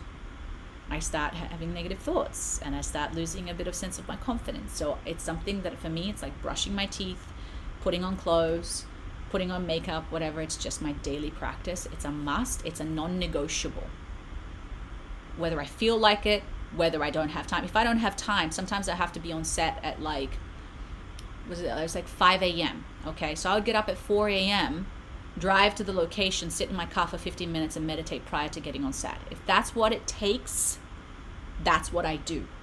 Okay, there's non-negotiable. You make time for it. So Nadine, you need to start finding practices that are essentially going to help you. I have a ton of meditations, again, ton of stuff on rescuing your inner child. So I would recommend this should be your life mission now. To heal. So if I have a broken bone, what the healing is, the other side. Okay, so get to the other side of that. I'm going to read. Sorry, you guys are messaging and I haven't had time to read. I have learned to say no with compassion and comprehension. People understand your no if they don't respect you. Oh, I love that. Your no, they don't deserve your energy and time. Fairy, I hope I'm saying your name right. I love that. Yes, 1,000 times yes to that. You can do it. Start caring for yourself as much as you can. Yes, Evie, I love it. To be honest, I have to say more no's. No, my problem is the fact that I'm empathetic and can feel sadness of others, and it consumes me until the guilt is strong. That's a great point, Kelly. So I'm also empathetic. So we need to understand first what being empathic is first. So empathy is actually a survival mechanism. So oftentimes people who are empaths grew up in an environment where it was very unsafe and where you had to walk on eggshells. So you developed this sixth sense because if you did not read the room when you walked in, consequences happened very quickly. And they were not spoken about, they were not obvious. You had to develop the sixth sense in order to be able to protect yourself as a child, possibly. So that's what empathy is. So you had to absorb, maybe, I don't know if it was your parents or whatever. So I grew up with an alcoholic father. So especially people who have had alcoholic parents, yeah, that's what I mean. So you had to be empathic. You had to feel what was going on because they're not going to show you, because half the time they're masking their own emotions. They're trying to put a lid on it and then they explode, right? So if you're not sensitive to that, you get trashed because you're the little one. So it's a beautiful skill, but of course, like anything, it's a gift and a curse, right? So now with my empathy, the best thing that you can do is literally sit there and ask yourself, is this mine or is this somebody else's? And when I feel like it's somebody else, I'm like, okay, so how can I use this to be of service? So whether it is to go up to the person and say, hey, are you okay? So the minute you do something with it, you take that emotion off of yourself and you use that energy for something. But if you don't use it, it stays within you and then you have to carry it and then you have to figure out a way to release that emotion, or you take it on as your own, and then of course the guilt kicks in. So that's what helped me anyway, just so you know. But when you understand what empathy is, it helps you a lot more to know what it's for. And it's a great tool to help other people, of course, but be careful who you're helping. First thing is the morning meditation. Second, affirmations. You have the power and love to make beautiful day. Absolutely. And by the way, when I was doing the healing work, Nadine, I was taking it to extremes. I was exploring things. I mean, listen, I suffered such deep depression. I was the most negative, heavy person you'd ever meet. Like who I am today is a completely different human being. For me to do affirmations, I wanted to throw up. Okay, it was like the most disgusting, belittling, weirdest, most odd thing, but the point was what I was doing was not working. I knew that. I was miserable. I hated my life. I didn't want to be here anymore. I hated my family. I hated myself. I hated my body. I hated my mind. I hated my life. I hated everything and everyone. So I realized something up here is not quite clicking, right? And I understood that the way I was thinking was not right. So affirmations were the most obvious thing that I was like, well, I have to change the way I think, which means I have to reprogram my mind, which means I have to change the conversation that I'm having with myself. Now, I didn't start off by saying I love you because I hated myself. What I would suggest with affirmations, guys, very, very, very, very important, is that you don't go from 0 to 100 real quick, okay? Because it's not going to work. What you got to do is baby steps. And for me, one of those was mirror work. Mirror work is incredibly powerful if you can do it. I would highly recommend it because I had such a severe eating disorder when I was younger. I was severely anorexic. I had bulimia, anorexia from the ages of 10 to not 10, I think it was 12 to the age of like my 20s. But I was already healing around then. So one of the things I would do is I started looking myself in the mirror. And of course, if you have anorexia, if you have any type of self-hatred, it's impossible to look at yourself in the mirror. You disgusted. So what I would do, the first thing is I would pretend that there was an angel looking at me. Why did I use an angel? Because angels have unconditional love. They will love you whether you're perfect, whether you're imperfect, whether you're evil, whether you're good. That was my perception of it. So being an actor was easy for me to play that game with myself. So I would look at myself in the mirror and pretend that there was an angel looking at me, and then I would say affirmations to myself. Eventually, I would move to say it to myself, and then as well as writing down affirmations. And every time I would hear a negative thought, such as, you're a piece of shit, I would say, cancel, delete. I am learning to love myself. I am learning to love myself. I am learning to love myself. I would say 3 positive things. And I am learning to love myself. I wouldn't start with I love you, because I didn't believe that. You have to believe it. And then eventually I got to I love you, I love you, I love you. Now, when I pass a mirror, I look at myself and I'm like, how you doing? I love you. I can say that genuinely. And it took me a long time to get to that, okay? I still occasionally criticize myself or whatever, but it's incredible the fact that I can look at myself in the mirror and not tear myself apart. And I know a lot of you can relate to this. I'm sorry, I'm going back as you guys are. I'm an empath too, can sense the emotion as well as I walk in the room, Jacqueline. Do you have a group where you can share and support each other? Me too, Evie, 200% empathetic, give it 5 days and change it. That's why you're all here, because a lot of you are empaths. I don't have a group, but this is my group, I guess. No, actually, that's not true. I do teach meditations in person in Los Angeles, but you'd have to be here. Apart from that, Insight Time is the best way you can catch me. I'm going through a terrible depression and finding myself on a journey. I was meant to be here tonight because everything you are saying is resonating with me, but it's so hard to figure it out. I know, Kelly, I understand, dude. I've been through terrible depression for most of my life. But I can promise you there is the other side, and I don't believe, and this might piss off some people, and this is coming from somebody who suffered from depression from when they were 10 years old, from when I was a little girl. I never believed that depression was a chemical thing. I believed that it became a physical thing because of the years and years and years of the emotional, the energetic heaviness, like illness, right? You keep carrying a certain trauma or a certain thing, and eventually it turns into a physical thing. So I believed I could reverse it. And so I did. I don't have an ounce of depression ever, except when I had my concussion, which apparently re-triggered it, which was horrible because I was like, man, this is how I used to feel at the time. This is horrible. Ew. But now I can wake up. I don't feel depression. I get angry. I'm an angry person. I still have a lot of anger issues. But I'm okay with my anger, and I used to have a lot of resistance. So asking yourself as well, Kelly, the relationship that you have with your depression, what is it like? Do you see it as the enemy? I started embracing my depression. One of the things that, again, about shadow work, guys, it's like reject, disown, and deny the parts of you. You're creating more of a battle within you. So if you can build a relationship with that part of you and love that part of you, it's almost like you're creating peace inside and integration, and then from there you can build. But as long as you're rejecting those parts of you and you're creating a war, literally an internal war, you cannot heal it. So it's almost like you got to really get to know that part of you and ask yourself. So Kelly, I'm going to give you a little tip here. I don't know if this is going to help you, but one of the things that I really ask myself is like, how is my depression serving me? The reason why we develop depression and anxiety and all these sort of things is because in a way it's serving us. It's a hard one to figure out. When I really sat down, for me, what I realized is that depression made me very powerful. And I'll explain to you why. I felt very unsafe around people my entire life because I was, I'm just going to be honest here, I was molested as a child. I was molested over many years and I was never protected. So what I had learned very quickly, it was also from people close to me. So what I learned very quickly is that I'm not safe anywhere. So the depression created a very powerful energy. When I was depressed and I walked in the room, I guarantee you would know that I had entered that room. On top of that, it's a repellent, right? So when I walk in the room with that energy, it keeps people away.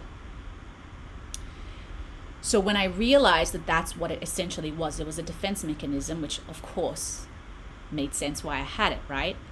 But I realized at some point is like, I'm 14, I'm 15, I'm 16, I'm 20, and I still have this depression.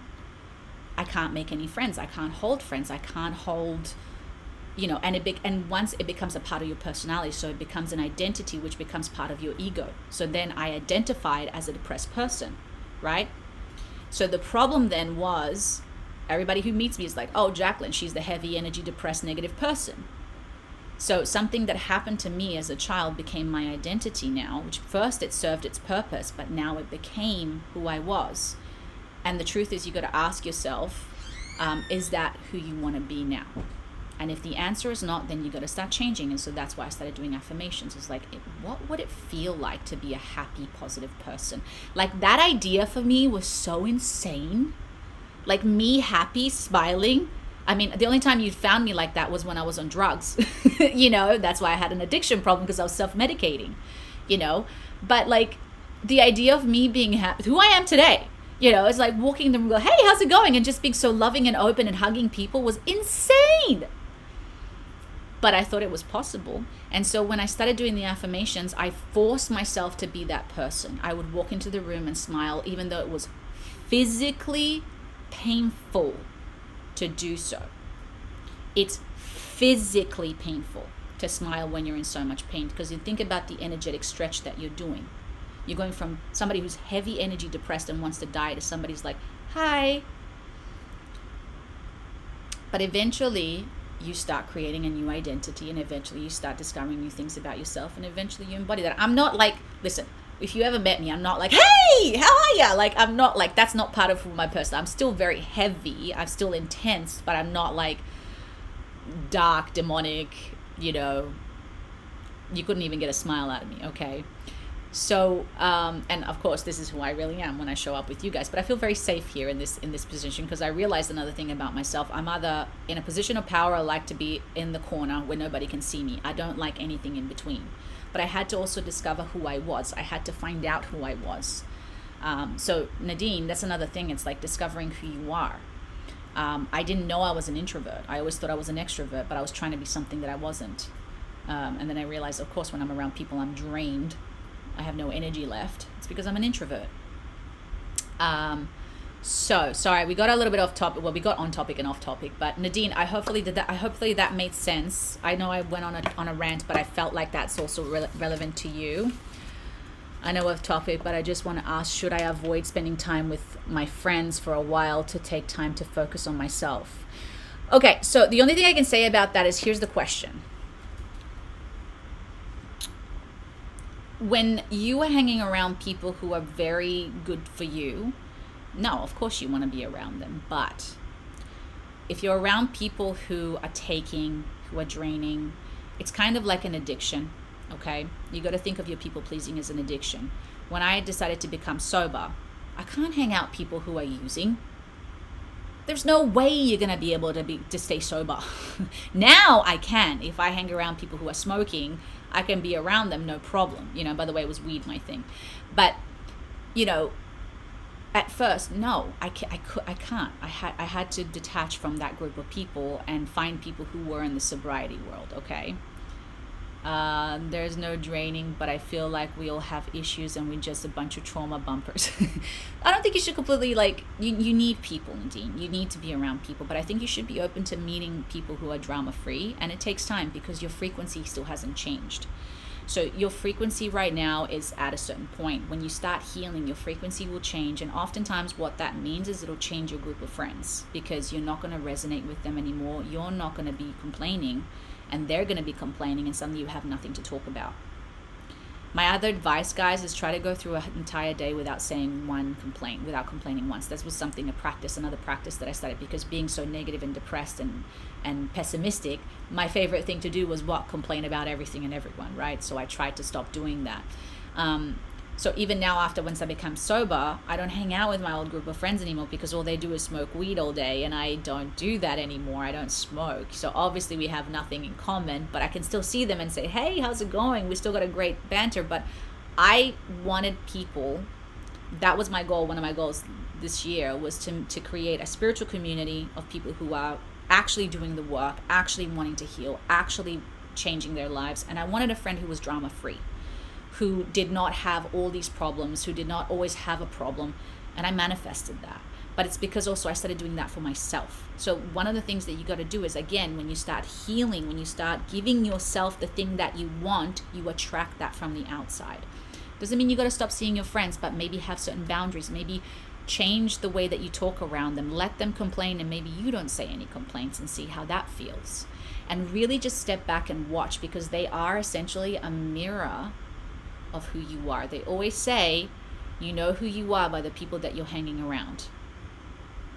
Your group of friends are an accumulation of who you've become, which is why there's the whole saying, you got to be careful who you hang around. Now, it doesn't mean that they're bad people, okay? It doesn't mean that they're evil people. It just means that they're people who like to be attached to drama. But then you got to ask yourself, is that what I really want in my life? So again, you can delegate that, just maybe not see them as often. And bring your focus to bringing in people who aren't like that. You know, for me, it's very important because I want to get better, and I want my life to get better. And you can't do it if you're surrounded by people who are very negative and toxic.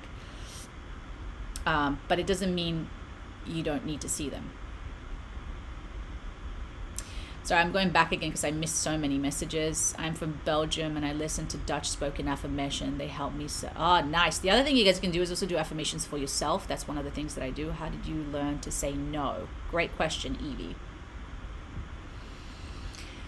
Well, you learn to say no by first understanding why you're saying yes. Okay? You're saying yes to things because really you're trying to, again, get something, right? Whether it's validation, whether it's love. So then I realized, how can I give it to myself? And when I started giving it to myself, then you no longer need it from everybody else. Once you start fulfilling that for yourself, then you have strong boundaries because you don't need it from the outside source. You're giving it to yourself. And if somebody wants to give it to you, amazing. Thank you so much. But it's just an addition. So when you fill your own cup, does that make sense, Evie? Yeah, affirmations are hard, Yasmin. They're not meant to be easy, but you know why? Because it's uncomfortable, because you're rewiring your mindset. So that's the point. If it's easy, everybody would do it. Healing is not easy. Healing is not an easy journey. It's a hard one. But when you start getting the benefits of it, I'm telling you, it's the best decision you'll ever make in your entire life. And if you say that you can't, that's an affirmation in itself, right? If you believe it, it must be true. And if you don't believe it, that also must be true. Choose your hard. Remember that, guys. Choose your hard. Okay, I know I wish I was able to be around people, but I tend to hibernate inside. Yes. Listen, I still hibernate quite a bit, so I delegate my time with people. I have to work still very hard to be open when I'm around people. It's a normal thing, but we need people. So isolation is a protection mechanism. again, and I understand it because it's easier to be alone, but we need people, we need society. So again, it's just picking the right times. And like I said, when I see my group of friends, there's very few that I hang around with now. I hang around my 2 friends who are drama free. They're the ones who are very easygoing. They don't talk about gossip. They're not dramatic. They have very little drama. They're just not the type of people who just are interested in any of that. However, they're not into the spiritual world and stuff like that, which is fine. And then I have my spiritual group. Whenever I see them, we're doing spiritual stuff. We're healing each other. We're talking about stuff. We're, what's going on? How can we better this? Did you hear about this, this, and that? So when I'm around people, I try to be around the people that essentially when I walk away from, I feel either better or I've learned something or it's been something good. Oh, you're so welcome, guys. Yeah, so, sorry. And by the way, Nadine, do you feel like you, there's not draining, but I feel, yeah. So does that make sense, Nadine? By the way, do you have any more questions before I move on? Sorry, we went off topic, but I know all this stuff that it's very relevant to you, so.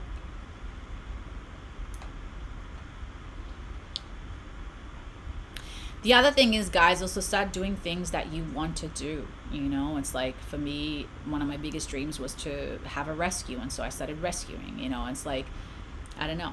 It's like starting to get to know yourself and actually living the life that you want to be living. It comes with a lot of downfalls, okay? Because it's a lot of cleaning and I have no space in my office. But I still love these little munchkins.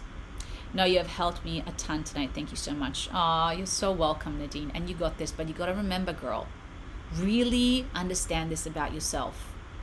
The girl who's healed and who's on the other side is a powerhouse. Because if you feel this scared and this, I guess weak is the word that we can put, I promise you that who you really are deep down is nothing like this. This is just life that has created this. It's a protection mechanism. Whew. All right, so does anybody else have any more questions or any more? You can ask me anything at all, by the way. I'm very open. It doesn't really matter. Or if you want a reading, feel free to ask as well. This is your time for you. If not, we can close soon, but it's up to you guys. What do you need? How can I help? I see so many familiar faces, by the way. I see you, Peter. Of course, Nicole, what's your question? If you guys can give me 2 seconds, I just need to check out for talking about being introverted, extroverted made me think of it. I've been learning about human design. There are some great teachers on the Inside Timer, and it's so interesting and helpful. Yes, absolutely. So give me 2 seconds, guys. I need to go to the restroom. Sorry, can I just have a 2-second pause? I'm going to give Nicole a reading, and I'm going to answer your question, Jacqueline. And I think I'm going to bring Peanut as well, because I think Peanut's home. So give me 2 seconds, guys. I apologize, but I am human.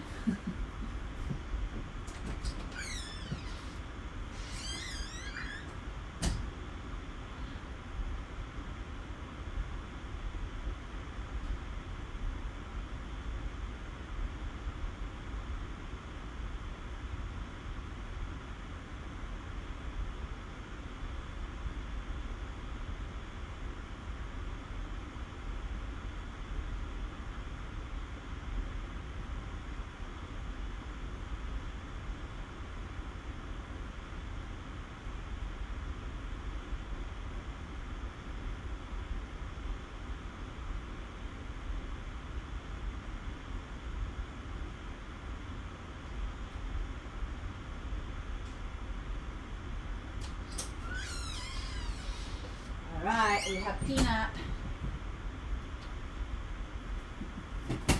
Ooh. Look who's here. It's the Peanut. This is my child. My little baby. You're going to make an appearance, huh? Everybody loves you. Because you're adorable, that's why. Okay, sorry, so let's go back. So Nicole, so quickly I'm just going to answer Jacqueline about the introverted and extroverted thing. And then I'll get your question, Nicole. So, yes, Peanut's in the house. My little noodle beans. So, the introverted and extroverted thing. So it's very interesting because I know I'm I'm the type of person who comes across as an extrovert, but I'm actually incredibly introverted. And how you know you're an introvert essentially is that you love spending time by yourself. Although back in the day I didn't, which is why I didn't think I was, because I was desperate for a relationship. I was desperate for love. And so I would try so hard to go out and meet people and be accepted and all this sort of stuff. But essentially how you know is that when you're around people, you feel very drained. So, and then extroverts get energy from other people. So when they're out with people, they get more energy. So I feel like that's the best way I can differentiate the two. So Nicole, I see that you have a question. I'm sorry, you guys are still going back. Follow my heart and make it difficult to say no. But with Headspace and Insight Time, I have learned to say no with baby steps and following your inner feeling. When you say no, no is ask an answer. You don't have to explain why. Yes. It's also like, did you learn that from like your parents and stuff, you know, right? Human design is fascinating. Yeah, I think I'm a introvert. I'm one of the rare ones. When I did the Jung one, and I was like it was so funny. We actually did an acting class and there were 3 groups and I was by myself. So everybody was put in a group and I was the only one who was put by myself. And my husband, ironically, is also the very similar type as me, which makes sense why we're a match. But I'm like one of the rarest ones. Not to give myself credit, but I think it's because of all my traumas. I don't feel like I'm special. I think it's more because of traumas that have made me like so unique.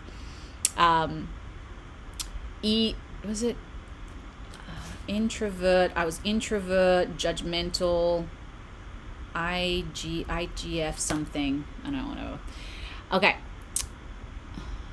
Can you do when you find out you are in trouble? What do you mean, Lucas? Ask that question again. Welcome back. Sorry, I'm going back. You guys keep messaging, so I have to keep going back. Okay. I have started dating again. Ooh, congratulations. And would like to get an insight into staying positive about it after many disappointments. I have been on my own for a while and feel, okay. Best advice that I can give you, Nicole, is have absolutely no fucking expectations.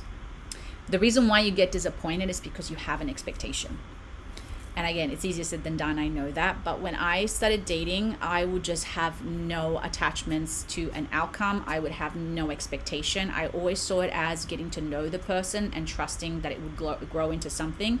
And so whether it would be a relationship, amazing. And whether it wasn't, that was also fine. Because when you have attachments, then you're like holding on to something or holding on to an idea or holding on to an outcome. But when you have no attachment, it reveals itself to you. But let me get some insights as well. But that's the best advice that I can give you on that one.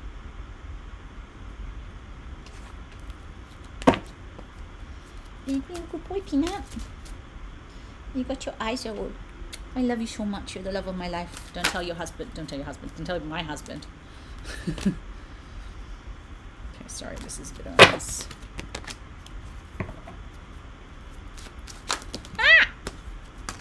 Okay.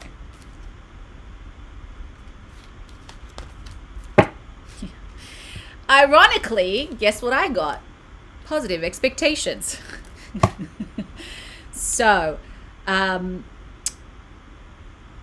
happily ever after.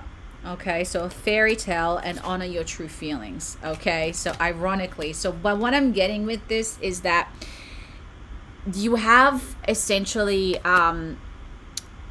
it's almost like there's a lot of healing that needs to happen here. And the reason why you're attracting, Nicole, these bad situations is because it's something about so the best way I can describe relationships is like you're attracted to what is known.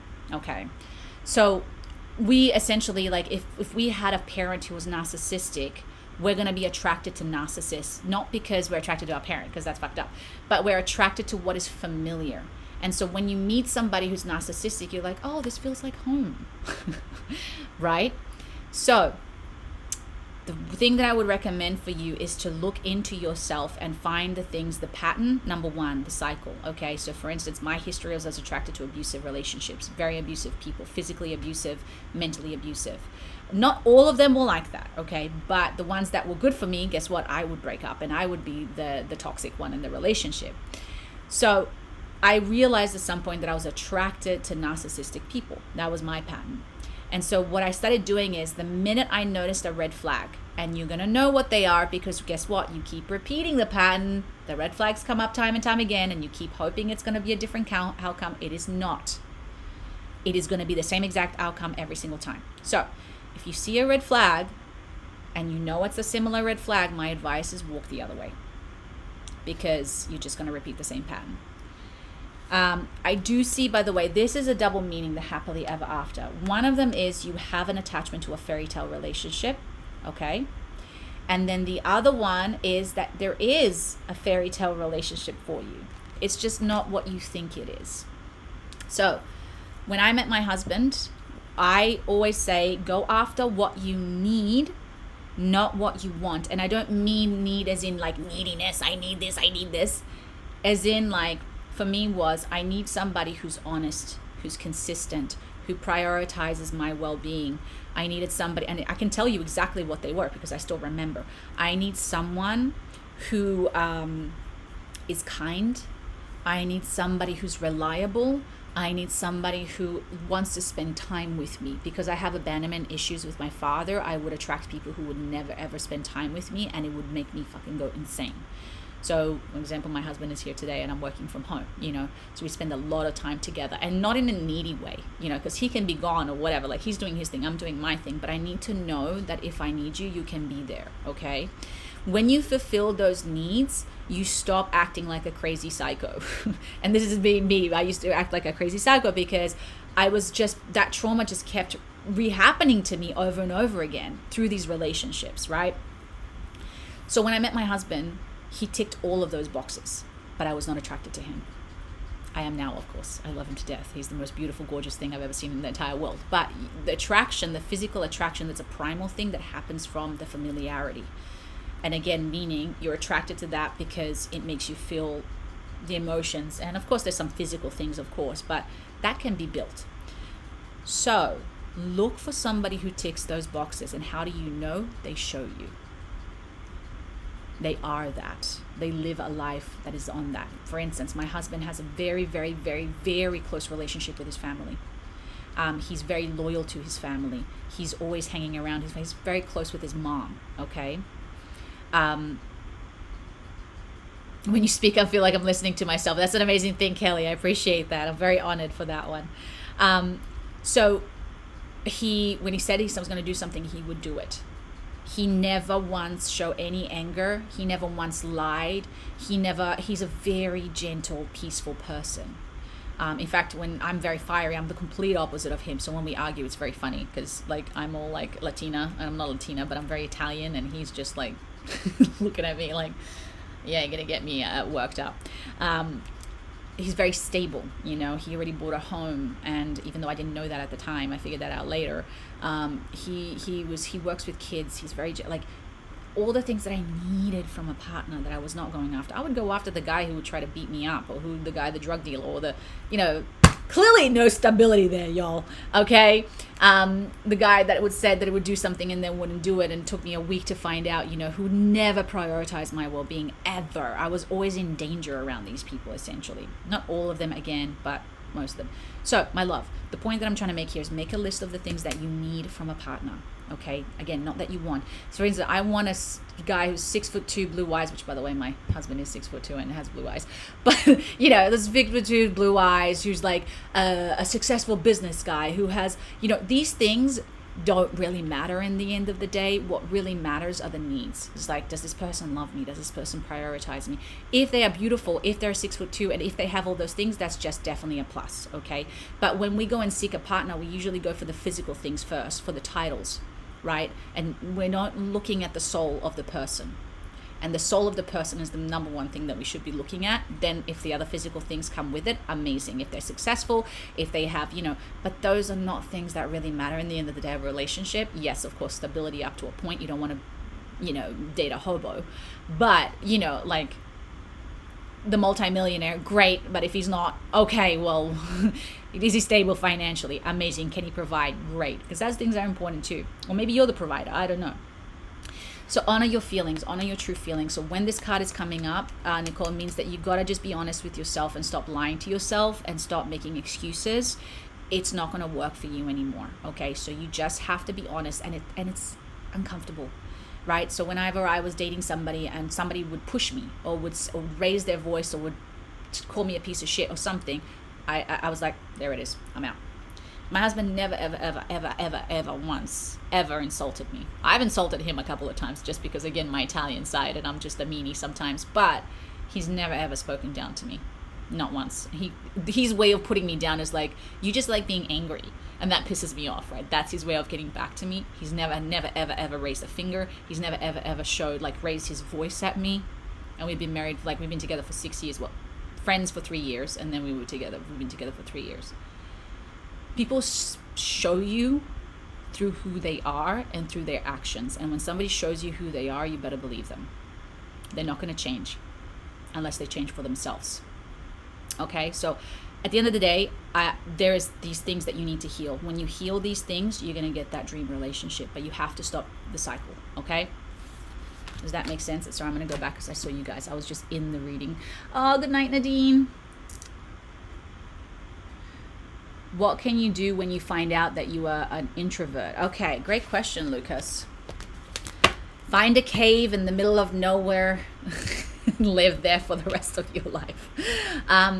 No, I think what you can do is then you understand your boundaries, right? So me knowing that I'm an introvert means that I can only be around people for certain amounts. And when I do, I prepare myself. It's also accepting the parts of me. It's like, oh, that's cool. I don't have to go out to clubs and be out in social events all the time. I like my own time. It's also like, it's more about accepting yourself, more than anything else. I will try how long phone calls get me from people who have problems, so I'm afraid to let them down. Evie, yeah, that's a people-pleasing thing. Trust me, if somebody calls me, I do not answer the fucking phone. And also, by the way, you're going to know that the person's calling you to dump crap on you. You see how quickly they stop calling you the minute you stop answering those calls, or you put boundaries around it. When I call them and they're like, hey, listen, I've got about an hour, then I have to go. You don't have to explain to them why you have to go. The hour's up. Sweetie, I listen, I'm so sorry that you're going through this. I hear you. Let's talk again another time. I really got to go. You have to put down the boundaries or they're going to just take advantage. And then you're going to resent them, by the way. I don't have a question, but I'd like a reading. Okay, sure.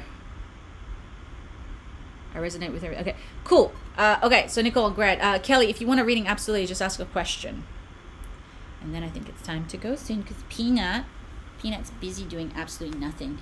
Look at the cuteness. Are you doing anything? I love you. I love you so much. You love mommy?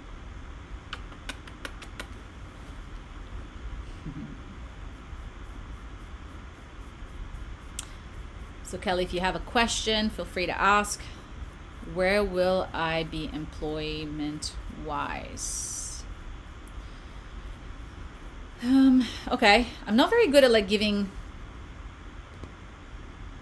Oh, Yasmin. We're all trying to figure out to deal with our past, but that's a whole other question. With my current job. Okay, I can tap into what's going on with your job and what can help you.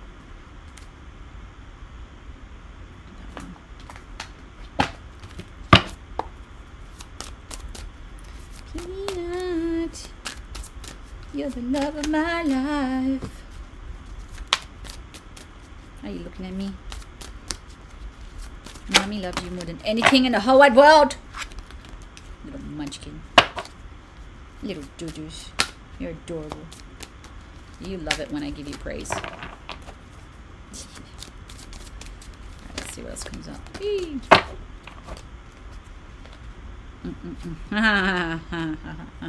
Sorry, I'm laughing because it's like the card that came up was like, it's important to have balance, working multiple jobs or projects at once, making work fun.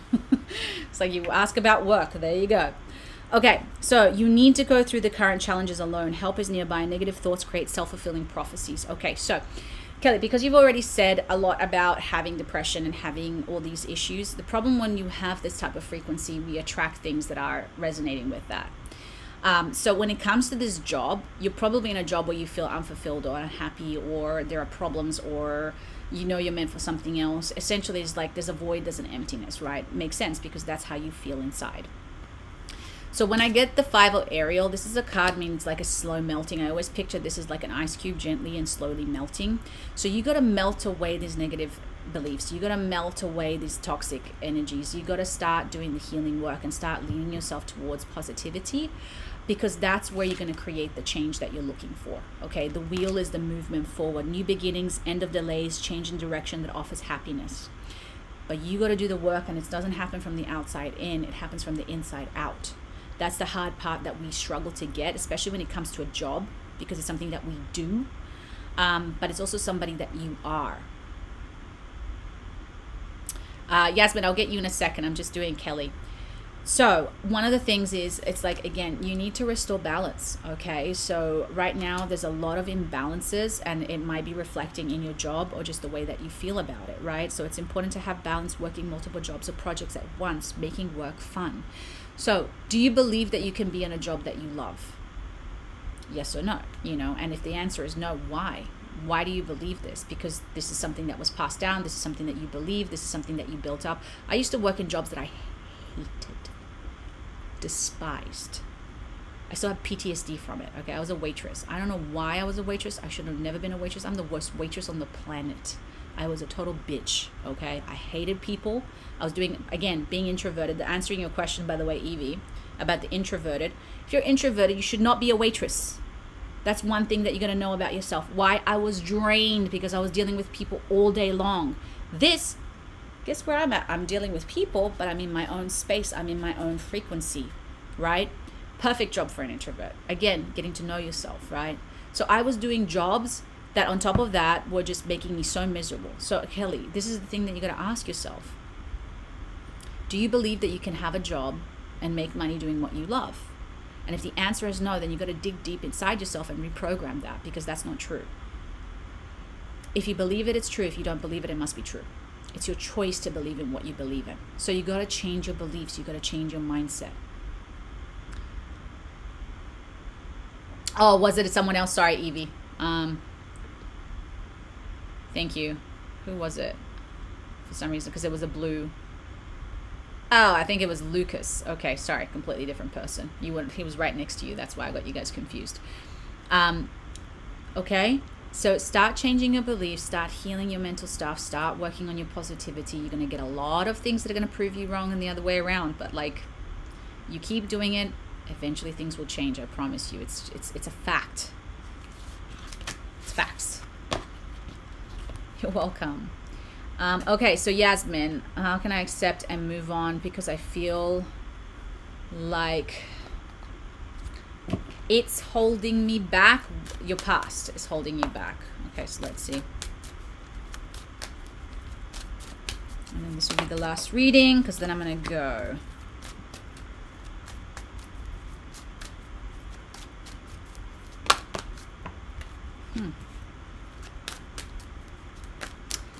A lot of cards around love.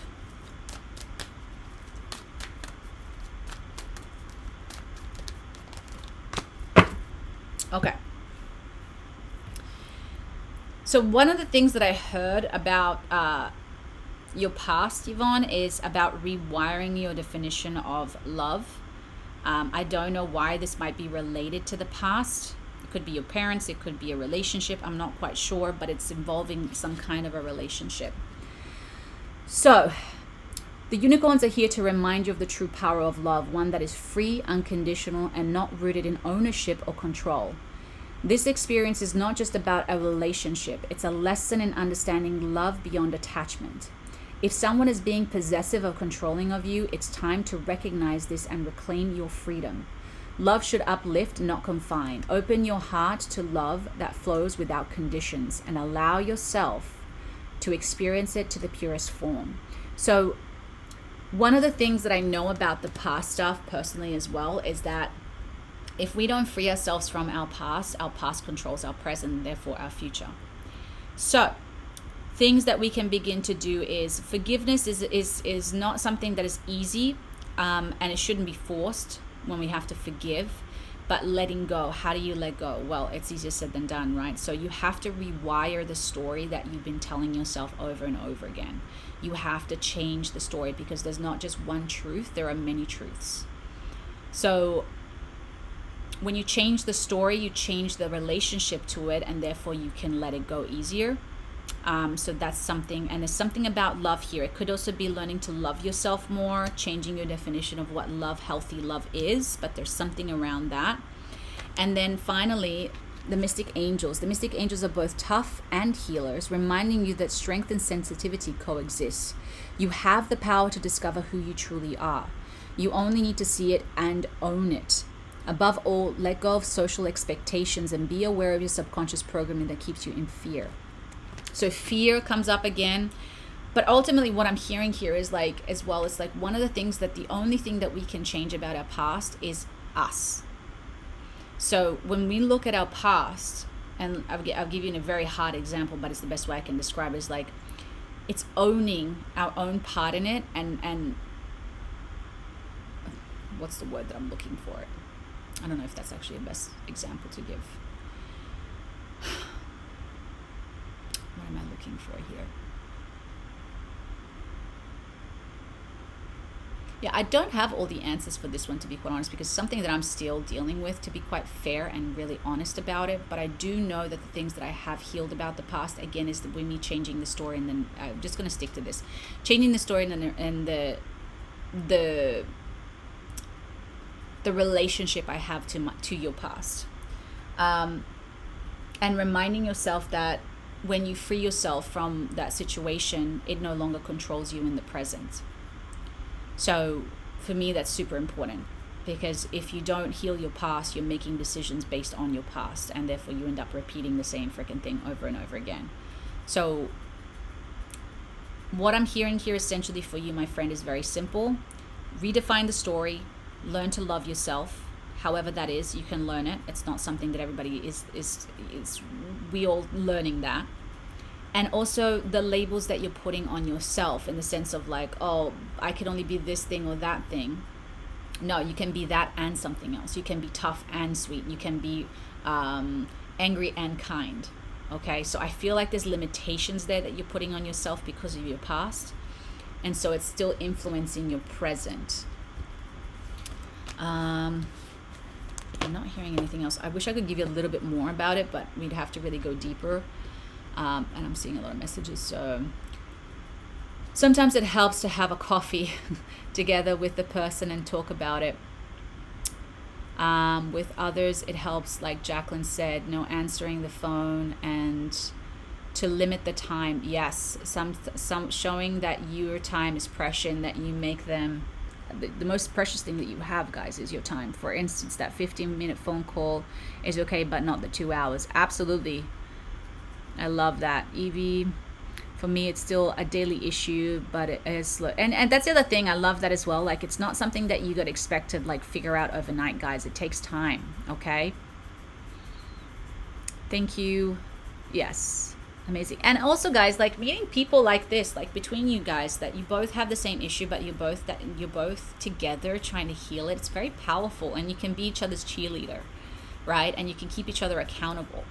These are the things that I don't know if Inside Time allows people to like meet each other outside of it, but if you guys can find each other outside of social media, I really feel like it's a great thing, and having healthy conversations as opposed to unhealthy conversations. Two people are trying to heal themselves from the same thing.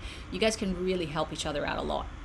You know, we can change each new day ourselves with small steps, and that is the freedom of life and the golden power of each new day. Absolutely. And understanding, guys, that the most precious thing that you do have is your time. That's the only thing. In fact, that's what people pay for, which is why jobs are so important. So Yasmin, yeah, so I'm not going any more deeper than that, because I think you got to start with something like this. Okay, so start changing the story. I oftentimes, what I do is I do meditations where I go into my past, and I rewire the story, or I change the outcome, and I'm not like lying to myself in the sense of like, but some things, like with the abuse stuff, like I have to go back and like rescue younger me when they weren't rescued, right? Or when I'm trying to understand why somebody would do something like that to me. I try to look at it from their perspective and look at their traumas. And so essentially I'm going deeper into the story as opposed to the story that I've been telling myself over and over again, because the story that I've been telling myself over and over again is a victim. And so as long as I keep being a victim, which I was, but it doesn't help me now, because if I keep being the victim, then I keep being a victim, and I don't want that. I'm not interested in being a victim anymore. It doesn't get me anywhere. And again, it doesn't take away the fact that I was one, but that's something that happened. It doesn't define who I am. Okay. All right. Learning from your own history. I already did the one. Okay, cool guys. Well, I'm going to go. My husband's here and it's raining, so he's not working today. So I don't know what we're going to do, but we're going to hang out. So I am so grateful, guys, for this time and for spending time with me, for trusting me. Thank you so much for everybody's giving me a donation. I love you so much. I will probably be back next week, so keep an eye out, and please keep an eye out for that new course that's coming out on Insight Timer. It's called, I don't know, Awakening Your Psychic Gifts or something like that. So it's coming up. For those of you who need some help with self-esteem, self-worth, please check out my online courses. I do have one on building self-worth, which has gotten really good reviews, which means obviously it's helped people. It's the first one I did. And I have other ones as well. So also any suggestions as well, always feel free to reach out to me and let me know if you want me to create a course on anything that might help you specifically. The clear ones are coming up as well, so they'll help a lot of you empaths as well. And I do have one on shielding your energy. Okay, that's a big one for empaths. I do have one. It's for spiritual stuff, but you can also apply it to people. So if you want to learn how to shield your energy, go check that one out as well. Thank you, Evie. Yes, the guinea pigs are running around. They're very happy. They're very cute. It makes me so happy to give them a good life. And Peanut is just chilling. He just wants to be with mommy. Don't you? Even though you're a very naughty boy sometimes. Yeah. I don't know if you guys know the power of Chihuahua. They are little demons. They're tiny but mighty. They have that reputation for a reason. He always is such a bully to his brother, who's a bigger dog, of course. Yes, he's little. All right, guys. Well, thank you so much for everything. I'm very much looking forward to the next session with you guys. If you have any questions, like I said, feel free to reach out. I'm just reading what you guys are saying. Awesome. So, as always, guys, sending you so much love and have a magical day, guys. Talk to you soon. Bye-bye. Say bye, Peanut. Say bye. Isn't he just the funniest? Look at that face. You're like, eh. Say bye-bye. Love you. Peanut loves you. Bye.